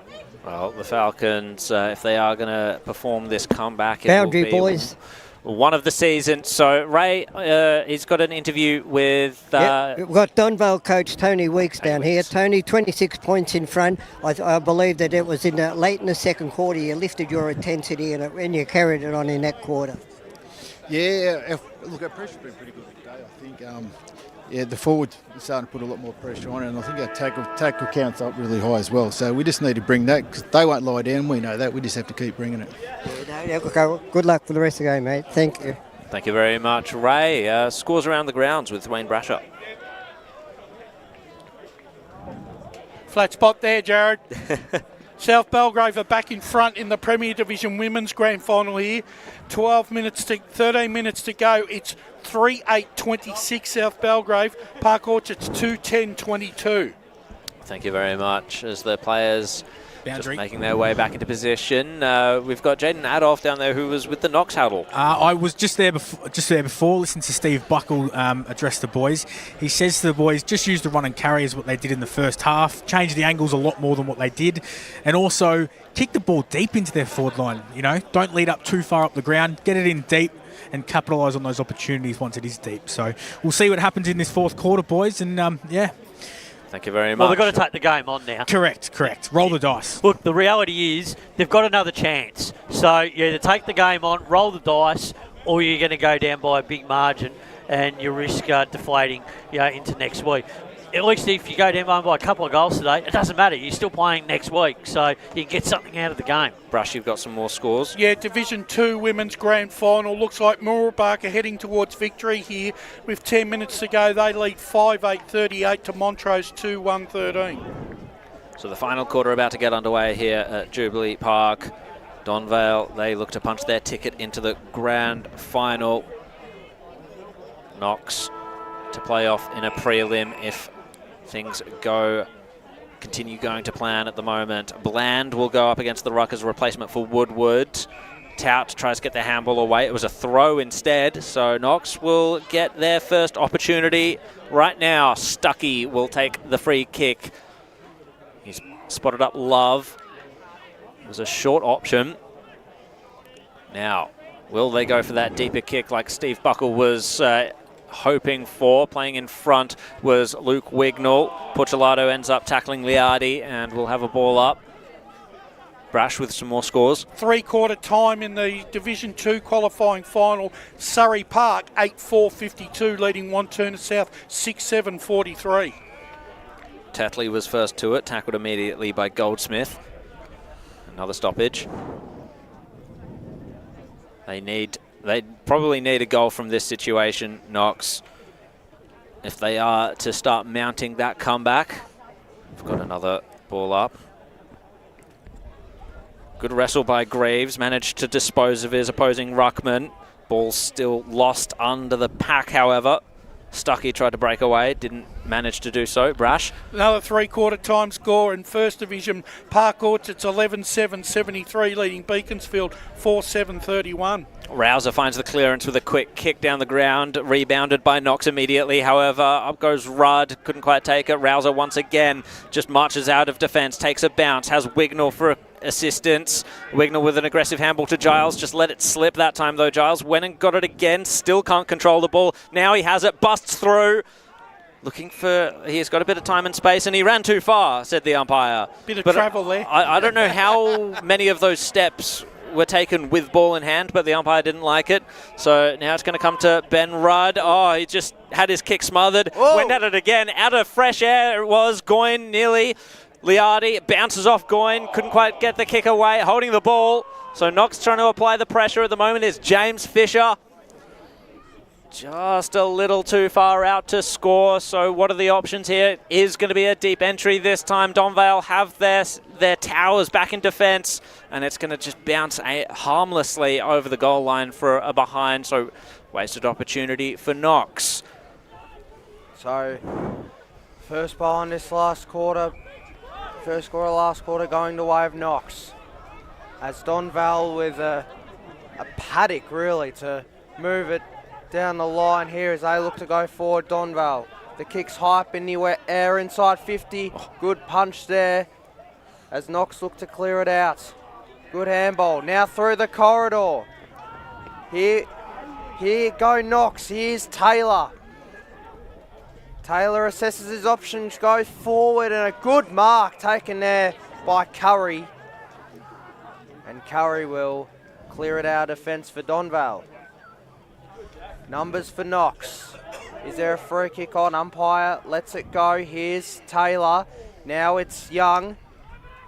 Good contest there. But Donvale will go forward through Giles. Now it's over to Rouser. Rouser goes inside 50 and the mark is taken by Murphy. And Murphy, who's kicked 2 goals this afternoon. That's been the major difference between the two sides. Donvale's delivery into their forward 50 has been a lot more cleaner and a bit more direct. It has been, and their transition game has certainly reflected that, yeah. So Murphy to kick his 3rd goal of the afternoon. The kick is on its way to the left, and it's one behind. So Donvale moved to 9-11-65 to Knox 5-9-39, and we'll go to Brush for some scores around the 7 grounds. minutes into the last quarter in the 4th Division second semi-final. Turnside 13-8-86, leading Pioneers 6-9-45. Tom Weir, ever the pathfinder for Knox, finds his right boot. One-on-one situation. Otten, he's beaten to it out the back by Fisher. Fisher able to scoop it up, tries to work into some space, gets a little chip. And now Knox working it across their half-back line. Crawford, Barlow. He's got a mile of space to work in. Gets the kick over the top, marked now by Butler. Butler centres the ball, downfield free kick. Kobe Bland wants to play on with it. He's going to try and find Greaves. Greaves has his head and shoulders above Zalak. And he takes the mark in the pocket. It was a good play by Bland. And this will be such an important kick to start the uprising for Knox. We're already 5 minutes into the final quarter. This is a must-kick goal for Harry Greaves. He's got it! There's a pulse for Knox. We'll go to Brash for some scores. Three-quarter time scores from Premier South Croydon 11-10-76, Noble Park 4-5-29, Berwick 9-15-69, Mitcham 6-7-43. Doncaster East trail by 17, 13-10-88, Blackburn 11-5-71, Doncaster East. Roval 11-5-71, leading East Ringwood 5-9-39, and Balwyn have hit the front here at three-quarter time over Vermont 12-7-79 to 11-7-73. Knox, it was good ball movement. If they can reflect that again, you just Here's never Rouser. know. Inside 50 here, opportunity for Murphy again! And Murphy has been causing problems for the Knox backline all day. He's kicked 2 goals this afternoon. He's been creating a problem for backlines for years, Nick Murphy. There isn't a... Look, to be honest with you... There's no perfect matchup. There is no matchup for this guy.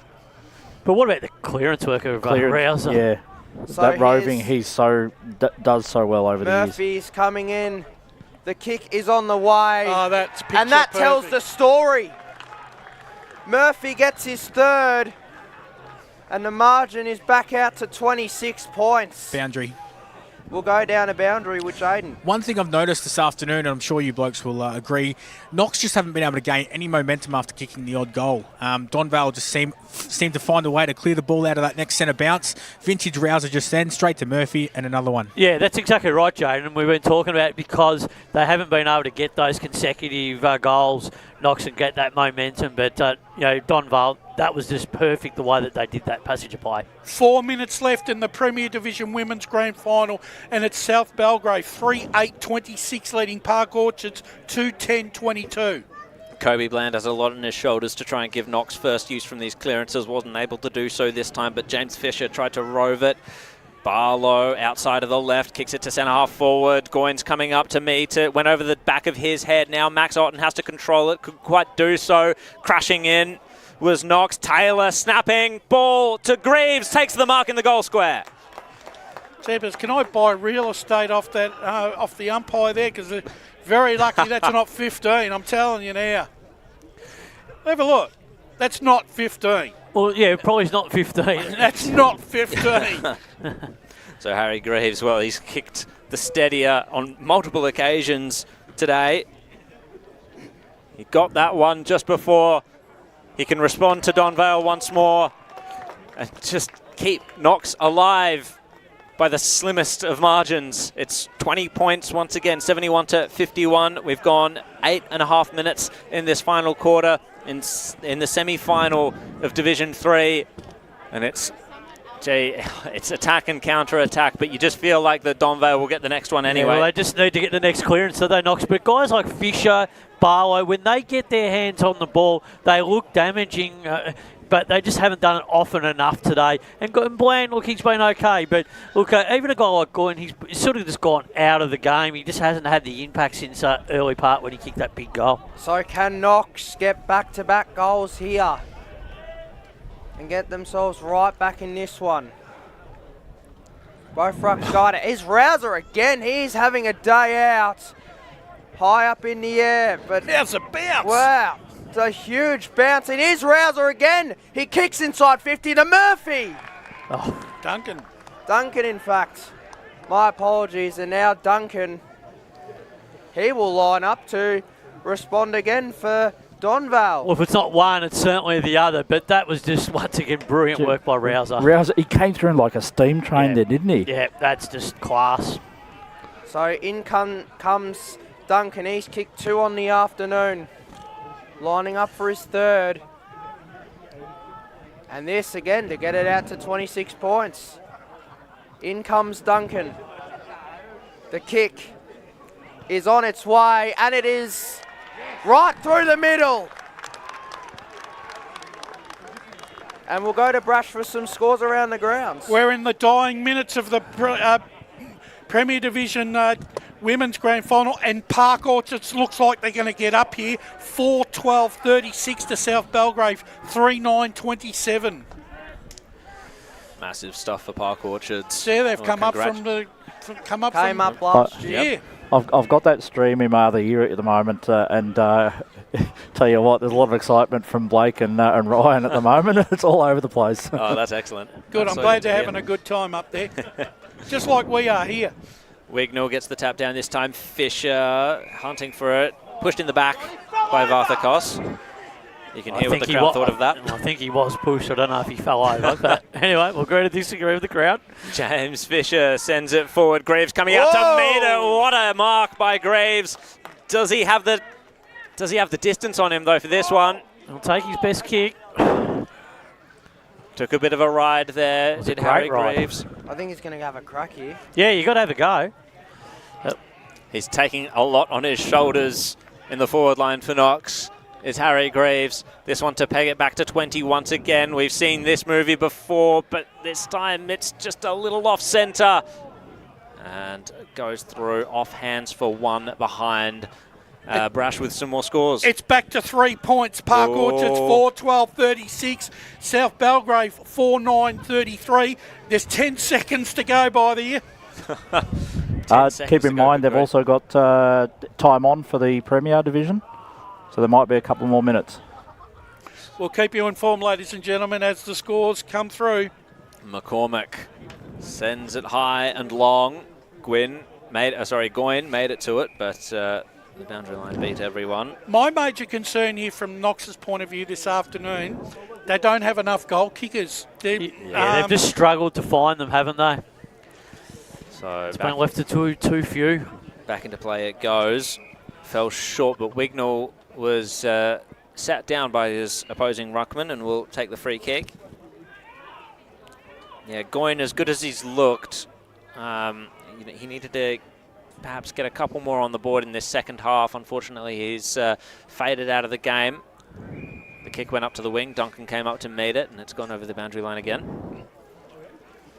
And I'm just looking at some other goal kickers. Aaron Taylor, he's kicked 21 for the season for Knox. He hasn't really been cited today. Yeah, been a quiet day by his standards. No Ben O'Brien out there by the looks of it, despite being on our team sheet, unfortunately. No Hanlon. Yeah, exactly. So Donvale fighting for this clearance. Sinisic gets it out, and they go forward with this again to Donvale. On the outer side, Weir did really well to stifle Duncan. And it's gone over the line. Brash. Mooroolbark are premiers in the Division 2 Grand Final for the women this year. Mooroolbark 5-8-38 have defeated Montrose 2-1-13. Congratulations to the Mustangs out there as Knox trying to feed it out. It's in a dangerous spot here. It's at centre half forward. Donvale have the ball now. Skimming ball. Oh, it's just beaten. Murphy. It just beat Graves, and Murphy scooped it up and slammed it home. And I think it's all gravy now for Donvale. Yeah, it certainly is, but that's just the hard work that they've done all day, Donvale, and that just, reflects on that. So they get the goal, and Murphy just prays on that, gets the goal. And boundary. Jaden Adolf down on boundary line. One thing I have noticed a couple of times, probably in each quarter when they've scored Donvale, is that there's always been one-on-one contest. The Knox players moved up towards the footy and the ball's gone straight past them, and the Donvale players hung back and they've been able to score off it. Yeah, just the way they play, Jaden. That's just the risk, I suppose. You take the gamble, you either go with it or you don't, and in the end, ultimately, you pay the price if you go that way. Wayne Brasher. And Park Orchards are premiers in Premier Division Women's 4-12-36 defeating South Belgrave 4-9-33. Back to back. Well done. So Giles gets the handball away. He was able to release Liardi. Duncan steams out to try and meet it. Didn't quite do so. Bounces off Crawford. Scooped up by Weir now. Harry Greaves, who's worked his way up the ground for this one. And it's just going to end up in a tangle. Jared, Chirnside Park are 60 points up in their second semi-final clash against Whitehorse. It's 16-9-105 for Chirnside. Whitehorse 6-9-45. They are doing a number on them here. That's an ominous look for Division 4 now.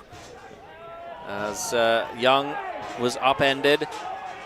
And they were able to shove it all over to the boundary line. Oh, Crawford. kicking off here. Yeah. Crawford, who just tapped it over the boundary line, decided the ball's less important. I'm going to go for the fight. Gee, and Surrey Park are putting their best foot forward here too. They're in front by 17 points with 14 minutes to go. They lead 10-6-66 to one turner south, 7-7-49. The ball in wrong-sided, everyone. Tatley wrapped up once more for in the Donvale tackle. Vathakos tried to burst his way through. Cameron on the outer side was able to weave his way. Now it's the kick by McCormick, top of the goal square, bounces down. Mitch Greaves with a desperate kick away, bouncing ball. The race is on between Jeffrey and Morris. Jeffrey dances around, gets to Cameron again. He's going to wait the kick. Love got himself in the way, which was good by Knox. And now Stuckey's there, hands it off. And the outlet kick is just going to come straight back for Donvale. As the mark's been taken. They can apply a little bit more pain here on Knox. Tumbling ball inside forward 50. The weapons are all there. And the main one in this occasion is Duncan. And he takes the mark. It's a two-act duo, isn't it? Murphy and Duncan. Yeah, they just wax lyrical, don't they? They've combined for 110 goals this season now, I think, if my tally is correct, on this day. And that's plenty for a combination of tall forwards. They're going to be hard to beat, Donvale, now they're going into the grand final. Oh, yeah, they'll be raging favourites. So the work is all ahead of Scoresby, Knox or Upper Ferntree Gully as Duncan puts... he's missed. Well, I was going to say an exclamation point on this game, but more of a question mark in that case. 15 minutes into the last quarter in the Division 1 qualifying final, and Park Orchards are home here, 14-9-93, leading Beaconsfield 5-7-37. Well, Park Orchards doing a number on Beaconsfield as well, as Knox will look to clear it out of their defensive 50. Mark there wasn't taken, but here goes Taylor.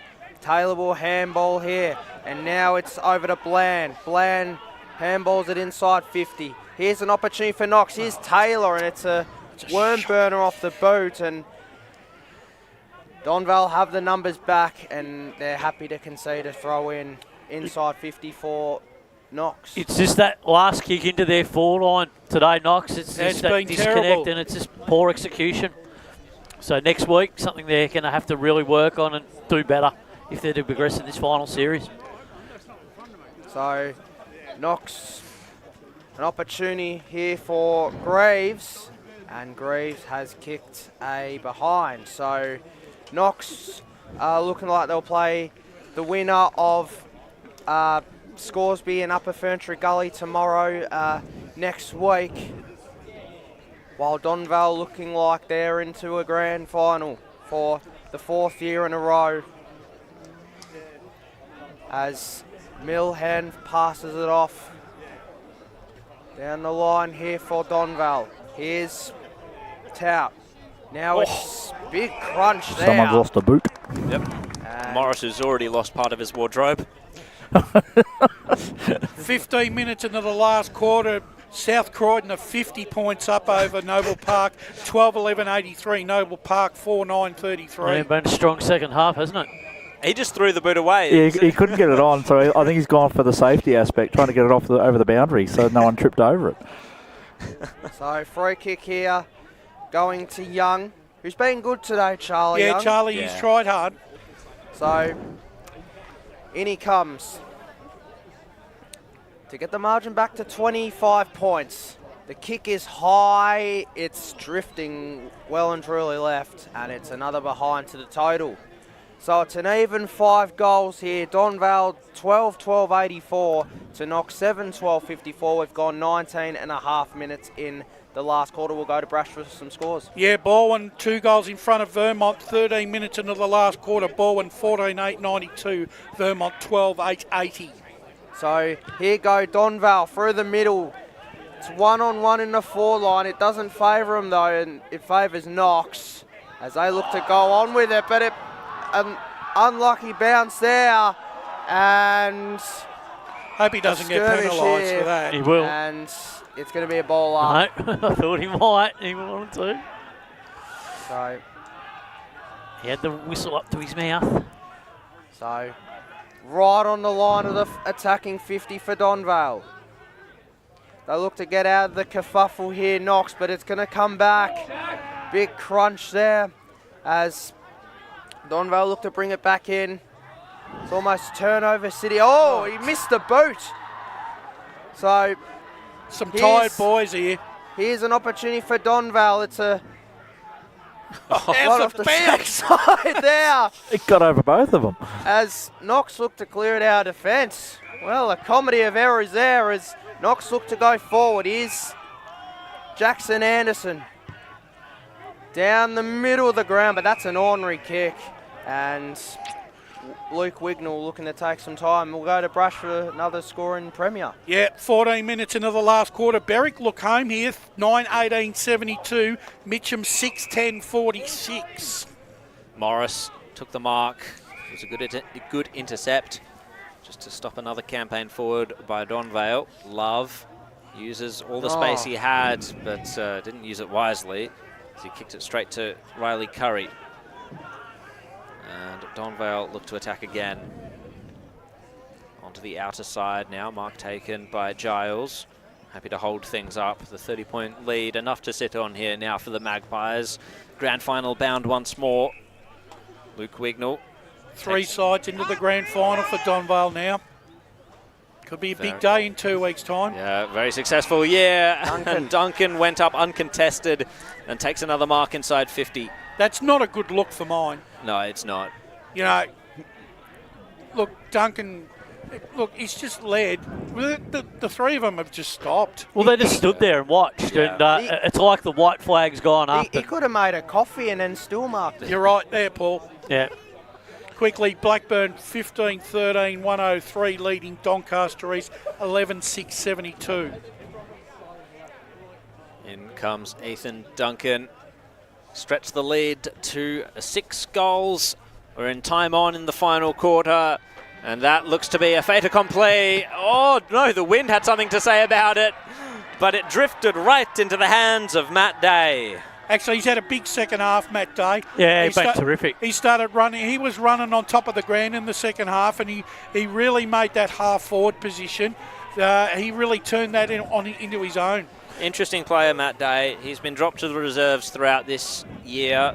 He's a bit of a feast or famine player. He can kick bags of goals. He can work his way up the ground and be that link-up player. This is a reward for effort. A good day for Matt Day. Good day for Donvale. Well, that's just the icing on what's been a pretty good cake for them today.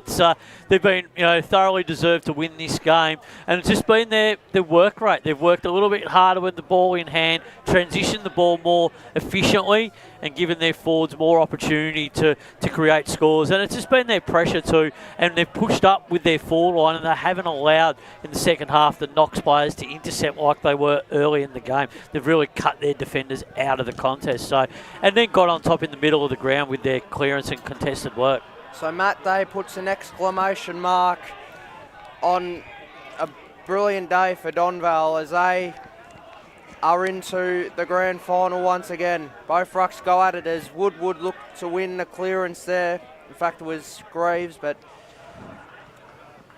Knox looked to go forward. Now tackled there by Sinisic, and we're going to have a ball up.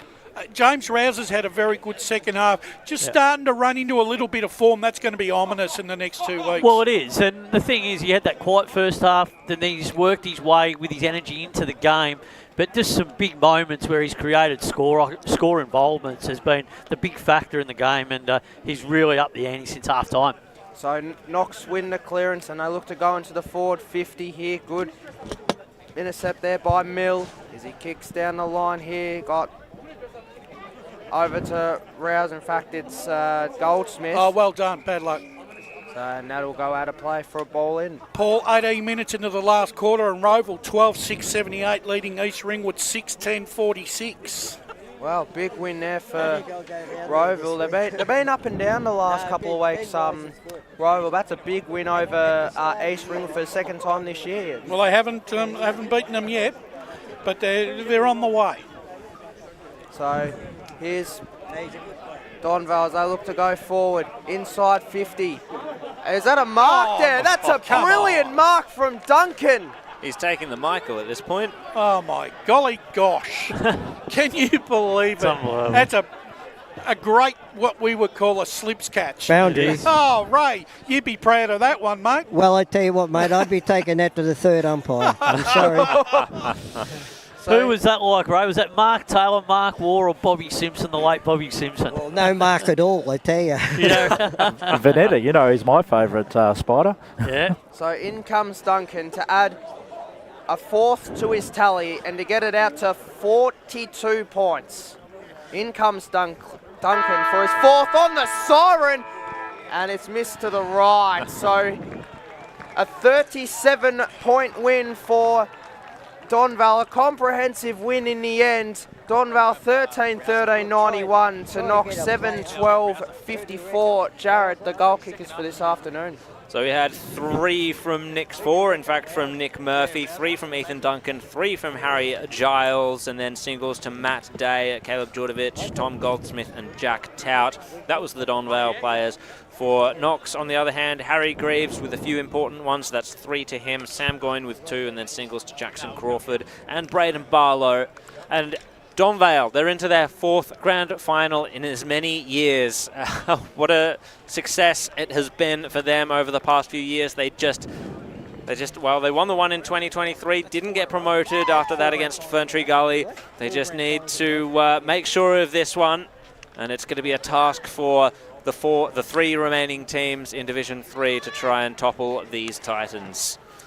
Yeah, big win, and they were just brilliant today, particularly after half time.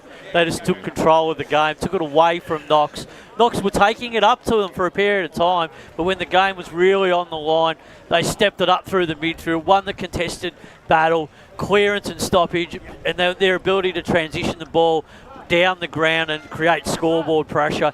That was simply what won out here today, and they just gave their forwards just so much opportunity. Murphy, Duncan, and guys like Giles just were a class above what Knox could provide, and Matt Day was terrific. And just their general team across the board, they just had good contributors everywhere, where Knox was sort of looking everywhere for different parts, and they just couldn't, connect as well as they would have liked. A lot of they just got to be better when they go into their forward line. Got to be better in a few other areas. Defended strong early, but then sort of went when they had to late in the game, it all sort of come unstuck for them. I was really impressed with the way that Donvale grinded them. Yeah. They did. Yep. Boundary. Go Boundary. Boys, I'm down here on Boundary with James Rouser. James, I know you had a troubled start to the season. You've played a handful of games now. Now we're at the pointy end, and you're into another grand final. How's it feel, mate? Oh, mate, it's unbelievable. I mean, it's been a tough year. We've had our ups and downs, I mean, collectively, personally as well. But going into 3 games, 3 teams, all into the granny, just such a good position to be in. Club's in such a good nick, so just excited for what's ahead now. And this one would mean a little bit more. Obviously, I saw you throughout the year on the Boundary, helping the boys out, moving a magnet or 2.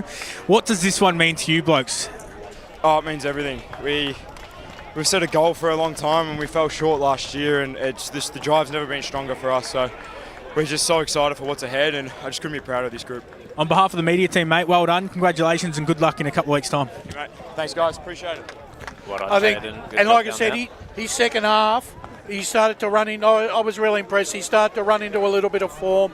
Like I said, it's going to be an ominous sign because he's going to be cherry ripe in 2 weeks' time. Yeah, he is. He's just such a quality player, great ball user, and just some of his clearance work today was just exceptional. First class, gave first use, and that's what they were after. And they really stepped it up after half-time when they had to, when they were challenged. Knox did challenge him at periods of time in the game, but it was just the class factor in the end that really stepped up to the fore. And their forward line, they've just got so many options. Day, Murphy, Duncan, Giles floats down Giles, there. And then even the good ball users of guys like Kyle Wignall, Zolich, etc. They just took control and ownership of the game. And then down back, they're just well served with guys like Milne and all those players. Max Boundary, guys. Exactly. Ray, go for it. What do you got, Raymond? Boundary. Go on, there, Ray. Yeah, Okay, right, we've got Chris Tout here. Chris, into another, the 4th grand final for Donvale in a row. You've come across from Warrandyte. So how have you found it since you've been at Donvale? Yeah, I've loved it. I played a year in under-17s with a lot of these boys, and they've been nothing but welcoming. I feel like I've been here longer than I actually have. It's awesome. And I see your old man jumped on board across to Donvale after coaching Warrandyte, do a flag and everything. Yeah, I actually didn't want him to come across. He just followed me. What's it like playing down there with the 2 big forwards down there who mark everything? Oh, it's awesome. They're so good. They work so well together, and they if they're not going to mark it, they bring it to feet for the young little fellas. So yeah, they're really good. You just know they're going to. You can have next week off now and then play, like I say, in the 4th grand final. So good luck and see how it goes, mate. Yeah, awesome. Thank you. Thanks, guys. Thanks, Ray. Tell you what, there is a big upset brewing in Division 2 because Surrey Park look like they are going to move. In fact, Surrey Park have defeated Wantirna South to move into the second semi against Templestowe, which means that Surrey Park are at least guaranteed another preliminary final. It's amazing, isn't it? That's incredible. What a story. Surrey Park 11-6-72 have defeated Wantirna South 7-9-51. That's a story in itself, I reckon. That is a low scoring of Wantirna South as well. The fact that Surrey Park are able to keep such a high scoring team to only 7 goals, limiting options such as Hewitt and Quinn Clark, I think that's an incredible story for the Panthers. Yeah, shows what you can do when you're defensively minded, isn't it? And we worried about their ball movement, but today that hasn't been a factor. Churnside are 58-point winners over Whitehorse Pioneers. They move into the grand final 17-9-111 to Whitehorse Pioneers 7-11-53. So that's a big win there for Churnside, and they've probably shaken the monkey here. Yeah, absolutely. And there's still a step to go. They've got to win that last day, and that's the one that they've been searching for such a long period of time. And there's still a few challenges in the midst there. Now Whitehorse have to go back and do it the hard way. And it looks like Park Orchards are going to win by the best part of 60 points here. They are 16-11-107 to Beaconsfield 7-10-52. So they set up a mouth-watering clash, a big second semi-final clash against South Belgrave next weekend. Tell you what, we've got some ripping games coming up next week. Yeah, looking forward to it next week. I wonder which one we're going to be going to. Haven't Beaconsfield run out? I mean, look, all credit to Park Orchards, of course. That's a really impressive victory. But, I mean, turning that around from a 1-point victory at Domini Reserve against Beaconsfield in round 9, it feels like Beaconsfield, they've run out of puff towards the end of the season. And it's disappointing to not have another challenger there to South Belgrave up in Division 1. But I just don't see them making a grand final now, the Eagles. Final score, South Croydon have knocked over Noble Park by 39 points. South Croydon 12-12-84 booked their finals over Noble Park 6-9-45. So it looks like that Noble Park and South Croydon will fill the final 2 positions. Unfortunately for Vermont, they look like they're going to fall short here as Balwyn hold a 17-point lead. Deep into the last quarter, it's Balwyn 15-9-99, leading Vermont 12-10-82. Other scores. Looks like Berwick will record another win there, 32 points over Mitcham, 10-19-79. They've had 29 scoring shots amazing, isn't it? to 6-11-47. Blackburn finished off the season in fine style, 17-13, 115 with minutes to go. They lead Doncaster East 12-7-79. And at this stage, it looks like Roval, yes, Roval have got up and won by 20 points. Roval 12-7-79. East Ringwood 8-11-59. Gents, before we go home, we'll read out all the full-time scores and set up what's going to be a fantastic day of football tomorrow, but as well as next week. Yeah, looking forward to doing all that, and tomorrow some big games. Brass, just one thing on all of that. Yep. Is that Roval have beaten East Ringwood twice this year. Exactly. Yes. That's right. You know, and Ray, look, sometimes, you know, it's the same with Baldwin today. Sometimes you do have a bad run of form, and look, Baldwin, you know, and Vermont would have, you know, fancied their chances today, but unfortunately it didn't work out for them. But it just happens, doesn't it? You can't write off the good sides. No, you can't. But where does that leave East Ringwood as far as you guys are concerned? Because they've dropped a couple of games now lately. Been a couple of question marks, and I think it's just been their forward line. I mean, we've seen them kick 9 goals, 18, 8 goals, 11, 9 goals, 14, etc. It feels like they're getting their shots further up the ground, and then defensive teams are really putting the squeeze on them. So that's going to be the big thing going into a finals campaign from what they're going to do to have to address that. But even through the midfield, they don't feel as dominant as what they were early parts of the year. So where does that leave? Obviously, look, East Ringwood and Baldwin will play off next week in the qualifying final down on probably the biggest ground in the Eastern Football Netball League, Ray, at home park in Beaconsfield. Who do you reckon, whose game styles are going to suit the most? I think Baldwin. I think Baldwin are in the box seat to beat East Ringwood now. Yeah, I think Baldwin as well. I think Baldwin, and we alluded to it at the start of the broadcast, winning form is good form going into a finals series, and Brenton Sanderson, he's been searching for ways to arrest the slump and the rise, and it appears that they're on the way to doing that, and they've got some players to come back into that team, some big decisions to make at selection next week. They get those players back in that team, going to be very hard to beat during this finals campaign. Let's quickly go back over today's clash here, and obviously we've spoken about Donvale and they move into the grand final, but Knox have got a front up next weekend against either Scoresby or Upper Ferntree Gully. My main concern, and I think I raised this throughout the broadcast, was the fact that they didn't have enough options for goal kickers, Ray. Brash, I think that the big thing that Knox lack is a key centre-half forward. Yep. You could be right. Well, it's the key forwards in general, Ray, because they're just too small up in that forward 50. They've got good crumbing forwards, you need that, but a key centre-half forward. You take, Donvale have got 2 down there, so, And the thing is, when you're disconnected in the forward line, you're chipping the ball with that uncontested ball movement. Yeah. It puts too much pressure on. It's just too easy. If it's not the precise kick, it's just too easy to peel off and defend. And how many times did we see it today? Donvale intercept, transition, on turnover, and then they get a goal kicked against them. Do they roll the dice next week, Knox, and maybe play Harry Greaves at centre-half forward? Because I mean, look, I thought that Knox won the ruck duels for 3.5 Well, Woodward quarters. was great. He 3.5 quarters today, they won the ruck duels. Yeah, he was good. So do you take away a winning, position? No, I just think that I think they just got to go in with their game style, and I think they can beat whoever they play next week. I think they can bounce back. The only question mark is if they play a Scoresby. Are they going to? Scoresby got a pretty deep midfield. They bat really deep. We know they've got good intercepting defenders. That's going to be the big question mark. Can they, do the business against them, but like they did last week? So Scoresby, but Upper Ferntree Gully too. They'll probably be sitting here today going, we can beat a team like Knox. See, also Knox have got a couple of wounded today. You That's don't right. know how they're going to come up as well.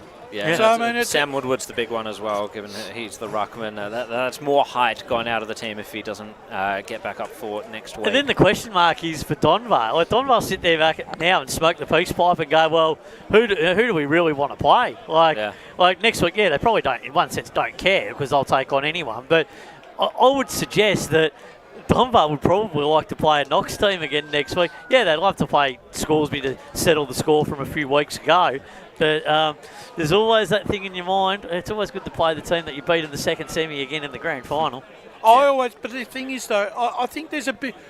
Just looking at the way Donvale set themselves up today, they look like they've got a little bit more steely resolve this year, and I think that the fact that they, I think they had plenty of winners across most of the lines. Oh, they today. were brilliant, yeah, across every area. And the thing is, look, for as good as what Scoresby have done. Right, Scoresby got to come out tomorrow, and obviously they've pushed Donvale for the year. But look, it's a finals football is a different football, and look, for mine at the moment, I don't think, in my opinion, that Donvale give two hoots about who they're playing in the grand final, because I actually think that they've got the game style, and they've got the plan, I think, that can nullify. Well, it's virtual. You've got to beat us now. Yeah. And they got the personnel. Yeah, they got personnel. The only way they beat themselves, lose Donvale, is they beat themselves. Yeah. And it also will probably come down to the mindset that the club has throughout that week, that week leading up to the grand final, because I'm telling you now, sometimes grand finals are lost during the week because of attitude and a sense of entitlement. Yeah. But I've they will seen be it feeling, happen. yeah, exactly, and they'll be feeling a little bit of pressure during the grand final week because they'll want to correct what happened last year. Because for much of that game, they had that in their keeping, and it fell out of their arms just in the late stages. So. Yeah, it'll be just interesting to see how they conduct themselves in that week, and what sort of things that they do to address that from previous times. Paul, let's just quickly recap the women's grand finals this afternoon. You covered quite a few games this year in all the divisions, and what a tale of the tape has been for Park Orchards this year. They got promoted this year, and they've come out and they've won the grand final 4-12-36 to 4-9-33. It's a massive effort, isn't it? Oh, it's certainly it's a wonderful story, really. We spoke about during the game. They won the Div 1 flag last year, came up from Div 1, and they've been one of the top teams all year. They've been absolutely superb the whole year, and it's a magnificent effort. For Park Orchards to come up a division and win the flag. And it's quite ironic, isn't it? Because both South Belgrave women and men and Park Orchards men and women have been up there all year. But, between the four of them, they've waxed lyrical for most of the year. And someone's going to be... South Belgrave have been disappointed in the women's today. Will lightning strike twice if both of them play off in the grand final in 3 weeks' time? It'd be very interesting, I think. But, look, once again, Park Orchards this afternoon probably set up that win in the first quarter. Yeah, they did. They were from the 5 goals. The scores, yeah. 5, and it looked like to me that Beaconsfield never really got into the Park Orchards never allowed Beaconsfield in the contest this afternoon. Well, that's it. I mean, with those scores coming through, and I was looking at a couple of messages, it just felt like, Beaconsfield didn't have any time in the game that they were in that contest. And No. Park Orchards jumped them early, shut the gate, and said, "You've got to chase us for the whole game." But that just illustrates the sort of ruthless football that Paris are and that they've been playing. Yeah. Boys, with Beaconsfield, do you think now Mick Fogarty next season, I presume he's going along again? We haven't heard anything. My understanding of the is, contract. Okay, he's taught them now they've been in 3 seasons. So he's taught them how to play EFNL football over what they were playing before. Do you think now all he needs to do is teach them how to play EFNL finals? More than I think that's it. Well, it's probably the next layer, isn't it, Brush? Yeah, it is. I think you're right on the money there, Ray, because the final score there at this afternoon at East Burwood, and Spidey, you did allude to the fact that you thought that the game plan of Park Orchards would really suit that surface. Yeah, it does. And they've won by 61 points in the end, 17-11, 113 to 7-10, 52. I think the thing that we're worrying Mick Fogarty is the fact that Jeepers, all right, if we win, we're going to... We've still got a mountain to climb the week after. Gents, we're going to take another break before we... and we'll come back after the break and we'll keep talking about all the things that have happened in the EFNL today, and we might put in our crystal ball and have a quick chat about tomorrow. But today it's Donvale, easy victors over Knox. We'll be back after this break. As Sarah opened her best friend Jackie's wedding invitation, she was overcome with a wave of emotion. While her two young boys wrestled on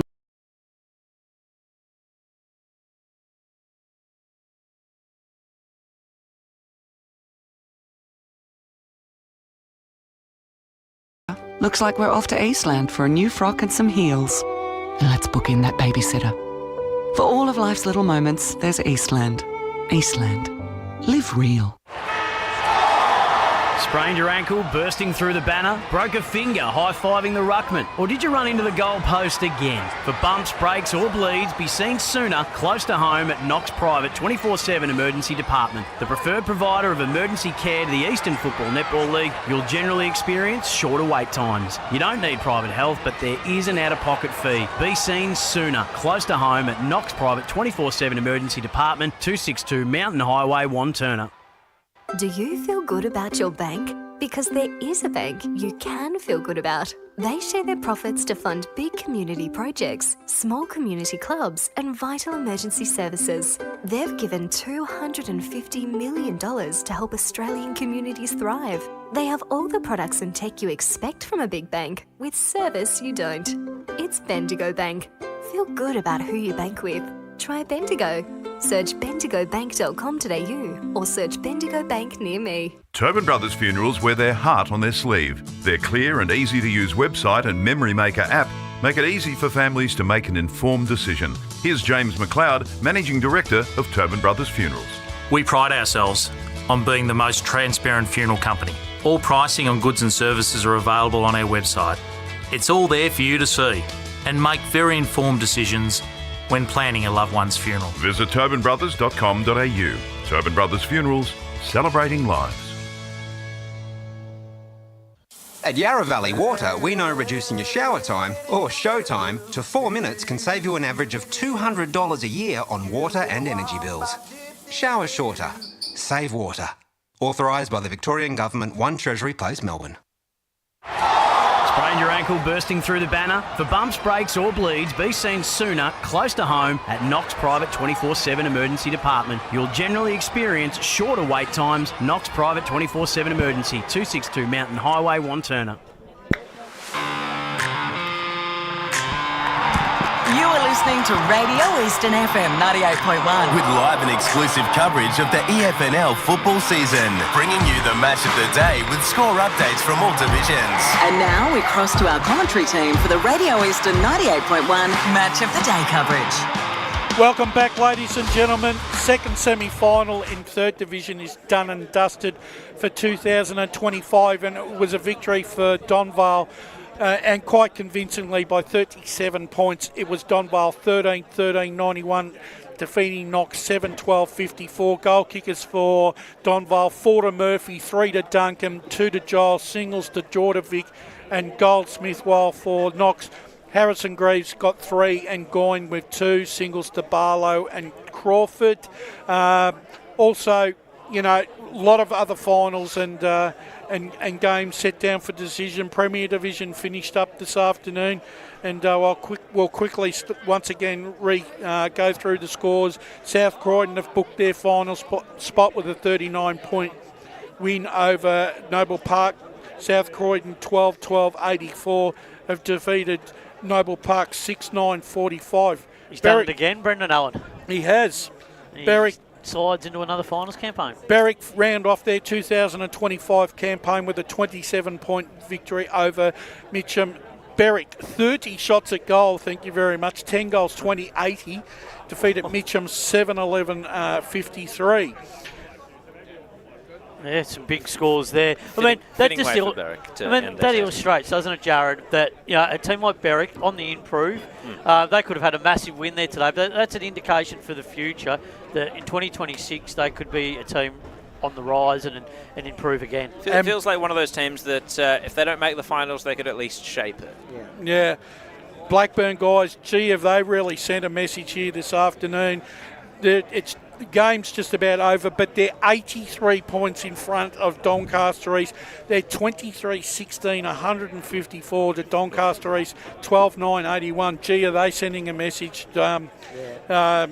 But that's just not a message about Blackburn, how good they've played. That's probably also sent a message about Doncaster East. I was going to say that. It's queuing the rack time. That's for me, to put up that performance in the last game. That's pretty disappointing. I know your season finished the week before, that you would have thought that at home, you want to try and finish off the season, try and be competitive. That's stuff that for going forward, something they've got to have a look at.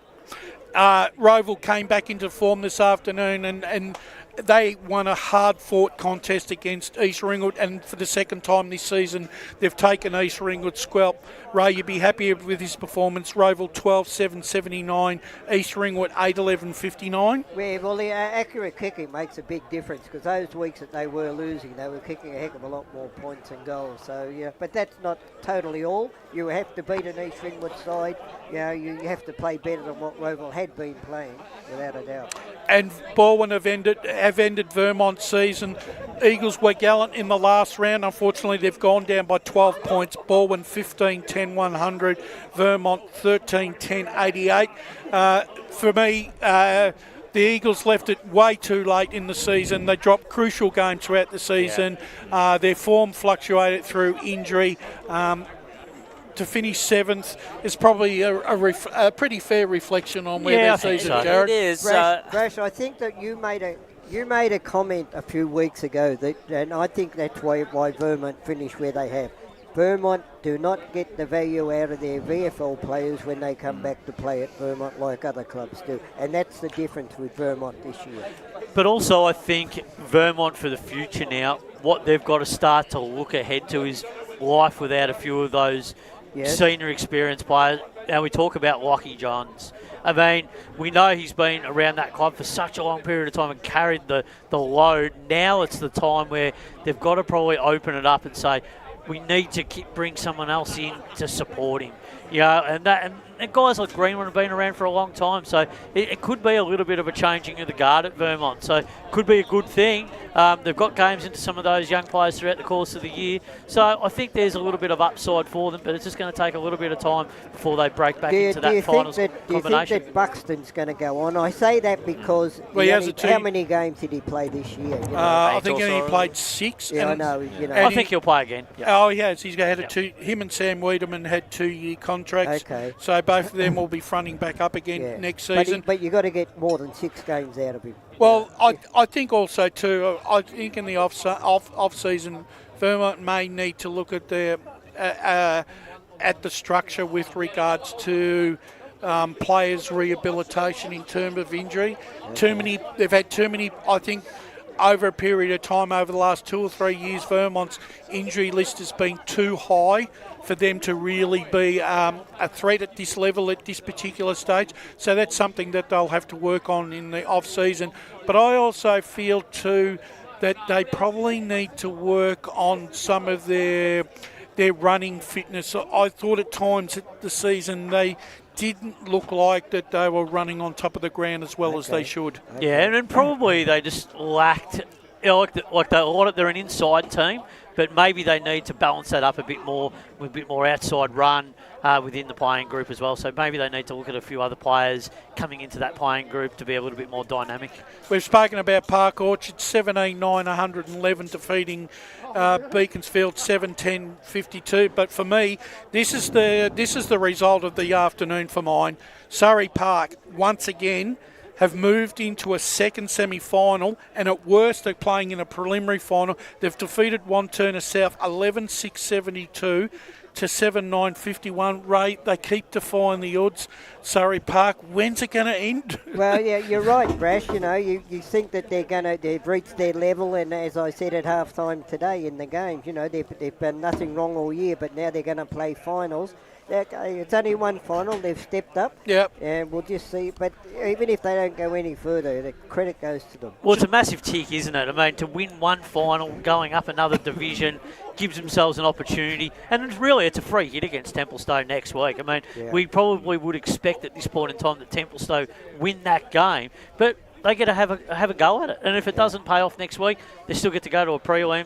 And you never know, play against Wantirna South again. So what do you reckon, Jared? Just looking at the way Surrey Park trend throughout the seasons, and it goes for when they were back in Division 3, when they were back in Division 4, is that they get a few hits at those top sides. They cop a punch to the face. They learn from it. They keep learning about opposition sides throughout the season. I think they do their research really well. They've entered Division 3. They learnt about Donvale, lost to them a couple times throughout the season. One of those games was an absolute disaster. Beat them here at Jubilee Park last year. And they're doing it again. They I think they beat Wantirna South in round 1, if I'm correct. Yeah. So I mean, that's just sort of like round 1, feeling each other out. They got done pretty badly by Wantirna South the next time, and now they've got Templestowe next week. And that's my next point, because Ray, you said about a week or so ago that you were a little bit worried about Templestowe. Do you think? And Surrey haven't beaten them this year. I give them a chance. Do you reckon they're a chance? I give them a chance. Look, I don't care. You say that so this side hasn't beaten this side this year, but no. But when you come up to a final, that doesn't matter what's happened in the past. Different what happens today, and how you handle the pressure of a final. Absolutely. Yeah, Churnside once again. Look, they've been the best side in Division 4 this year. They proved it this afternoon. 58-point winners over Whitehorse Pioneers. Churnside 17-9-111. Whitehorse 7-11-53. That's as comprehensive as second semi-final win that you want, gentlemen. It is, and 7 goals is just not going to cut it with that forward line that they possess, Whitehorse. So they've really got some work to do. But I really think the winner out of tomorrow, Kilsyth and Warrandyte, that is the big one. Whoever wins that game, they could realistically beat a Whitehorse in a preliminary final and move through. I think Churnside Park might be worried about. I mean, of course they'll play Churnside Park probably don't want to play Kilsyth. I was going to say Warrandyte as well. Like it's a really interesting proposition, I suppose, given Warrandyte did beat them earlier in the year. I think they're building into some good form into this end of the season. It's fascinating. Maybe Whitehorse aren't the second place challenger that Churnside Park would fear. No. And just quickly, once again, Premier Division in the senior women's, fantastic victory for Park Orchards, 4-12-36, defeated South Belgrave 4-9-33, and in the Division 2 women's grand final, it was victory to Murrelbach, and Murrelbach were a fantastic. It was fantastic for them this year. They were clearly the best side in second division in women's, and that final score saw Murrelbach 5-8-38 to Montrose 2-1-13. Gents, we've done and dusted with Saturday. Let's have a look at tomorrow's games and what promises to be. It's cutthroat finals tomorrow for every side. We'll quickly start going through that. Baronia tomorrow take on a North Ringwood at Pink's Reserve. That'll be our match of the day tomorrow, and that's going to be a ripping broadcast. I'm really looking forward to going up to covering that one. Baronia got a few injuries leading into this contest, but I have a look at that side and it's still one of the stronger ones. Unfortunately, Begley and Max Brasher not in the lineup this week due to injury. But that being said, Baronia, Ray, they haven't done much wrong. They've probably exceeded expectations. What do you think about tomorrow's game? They haven't done much wrong, coming up a division, but I'm picking North Ringwood. I just think their form at the moment to actually get where they are has been much better. Yeah, I agree. I think the form line for North Ringwood's stacking up really well. I think they've really narrowed the gap over recent weeks. Baronia, just not sure. how they're going to go on that ground at Pinks. But no, North Ringwood, really looking forward to seeing how they go about this contest tomorrow. Got some really exciting players. I think Fenton back in that team really sets it up, and we know what things that Ben can do. He's just so dynamic, and their defence stood up in some games, particularly against Montrose a couple of weeks ago. Just whether their forward line can put it together on the day and take those chances when they present. Jared and Paul, what do you think of North Ringwood's chances, Jared? I was thinking about more your power ratings because both Boronia and North Ringwood have been very close this year in your ratings. Is what's going to tip the scales for either one of these sides tomorrow? Oh, it's a fascinating question. I think a player like Davidson on a big ground, if you isolate him, obviously Boronia have got Jared Lake and Harry Burgess as well, a really strong defensive lineup. But I think with the way that North Ringwood are able to move the ball, they can move it very quickly. Just might be able to catch Boronia out of position on Pink's reserve. And, Rice Flynn. They're the sort of guys that they're going to be relying on Jared to really be dynamic on, particularly on a big ground. Cantwell also. Cantwell, we know what he can do with his rebound. Yeah, absolutely. So I don't know. I feel like North Ringwood, I would tip them at this point, just based on form, based on how Boronia have been tracking lately, as well as North Ringwood. It's definitely going to be a really interesting one. We saw these two teams play it out a few weeks ago. It was an excellent game, and Boronia, look, they always looked like the winners, but that's because they were so accurate when kicking a goal, and North Ringwood failed to accomplish the same. So I think it's going to be North Ringwood in this one. What do you reckon quickly, Paul? Yeah, no, I reckon North Ringwood as well. North Ringwood in a tight one for me, Brash. Yeah, look, Division 2, let's quickly look at Mulgrave and Heathmont tomorrow. They play off in the elimination final at Walker Park. I reckon this is a 50-50 game. I really, at the moment, I can't really make a case for either one of these sides because their form throughout the season has been really inconsistent at best. I'm going to, for the sake of a tip, I'm going to throw my head in there. I'll throw the coin up, and it's landed on Mulgrave for mine. Well, I'm the other way. I've been up against Heathmont, even making finals, as you all know. But I think they can win this final tomorrow. Yeah, I think Heathmont, just from the fact that guys like Appleby, Feltham, and a couple of those sort of experienced players just starting to play better footy.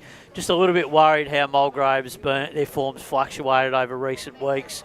And I just think Heathmont probably got a little bit of forward line set up a bit better, a bit more dynamic, and I just think that might stretch the Mulgrave defence. I think Heathmont by under a goal. I think it'll be like the game we did last week. What about you, Jared? Heathmont have the form against Mulgrave. Of course they have, because they're very good on your power ratings, and they're your favourite side. Well, the way that I see it, Heathmont, they've done it before against Mulgrave in a final. They've got a 5-3 record in the past 8 games, I believe, if I'm remembering that correctly.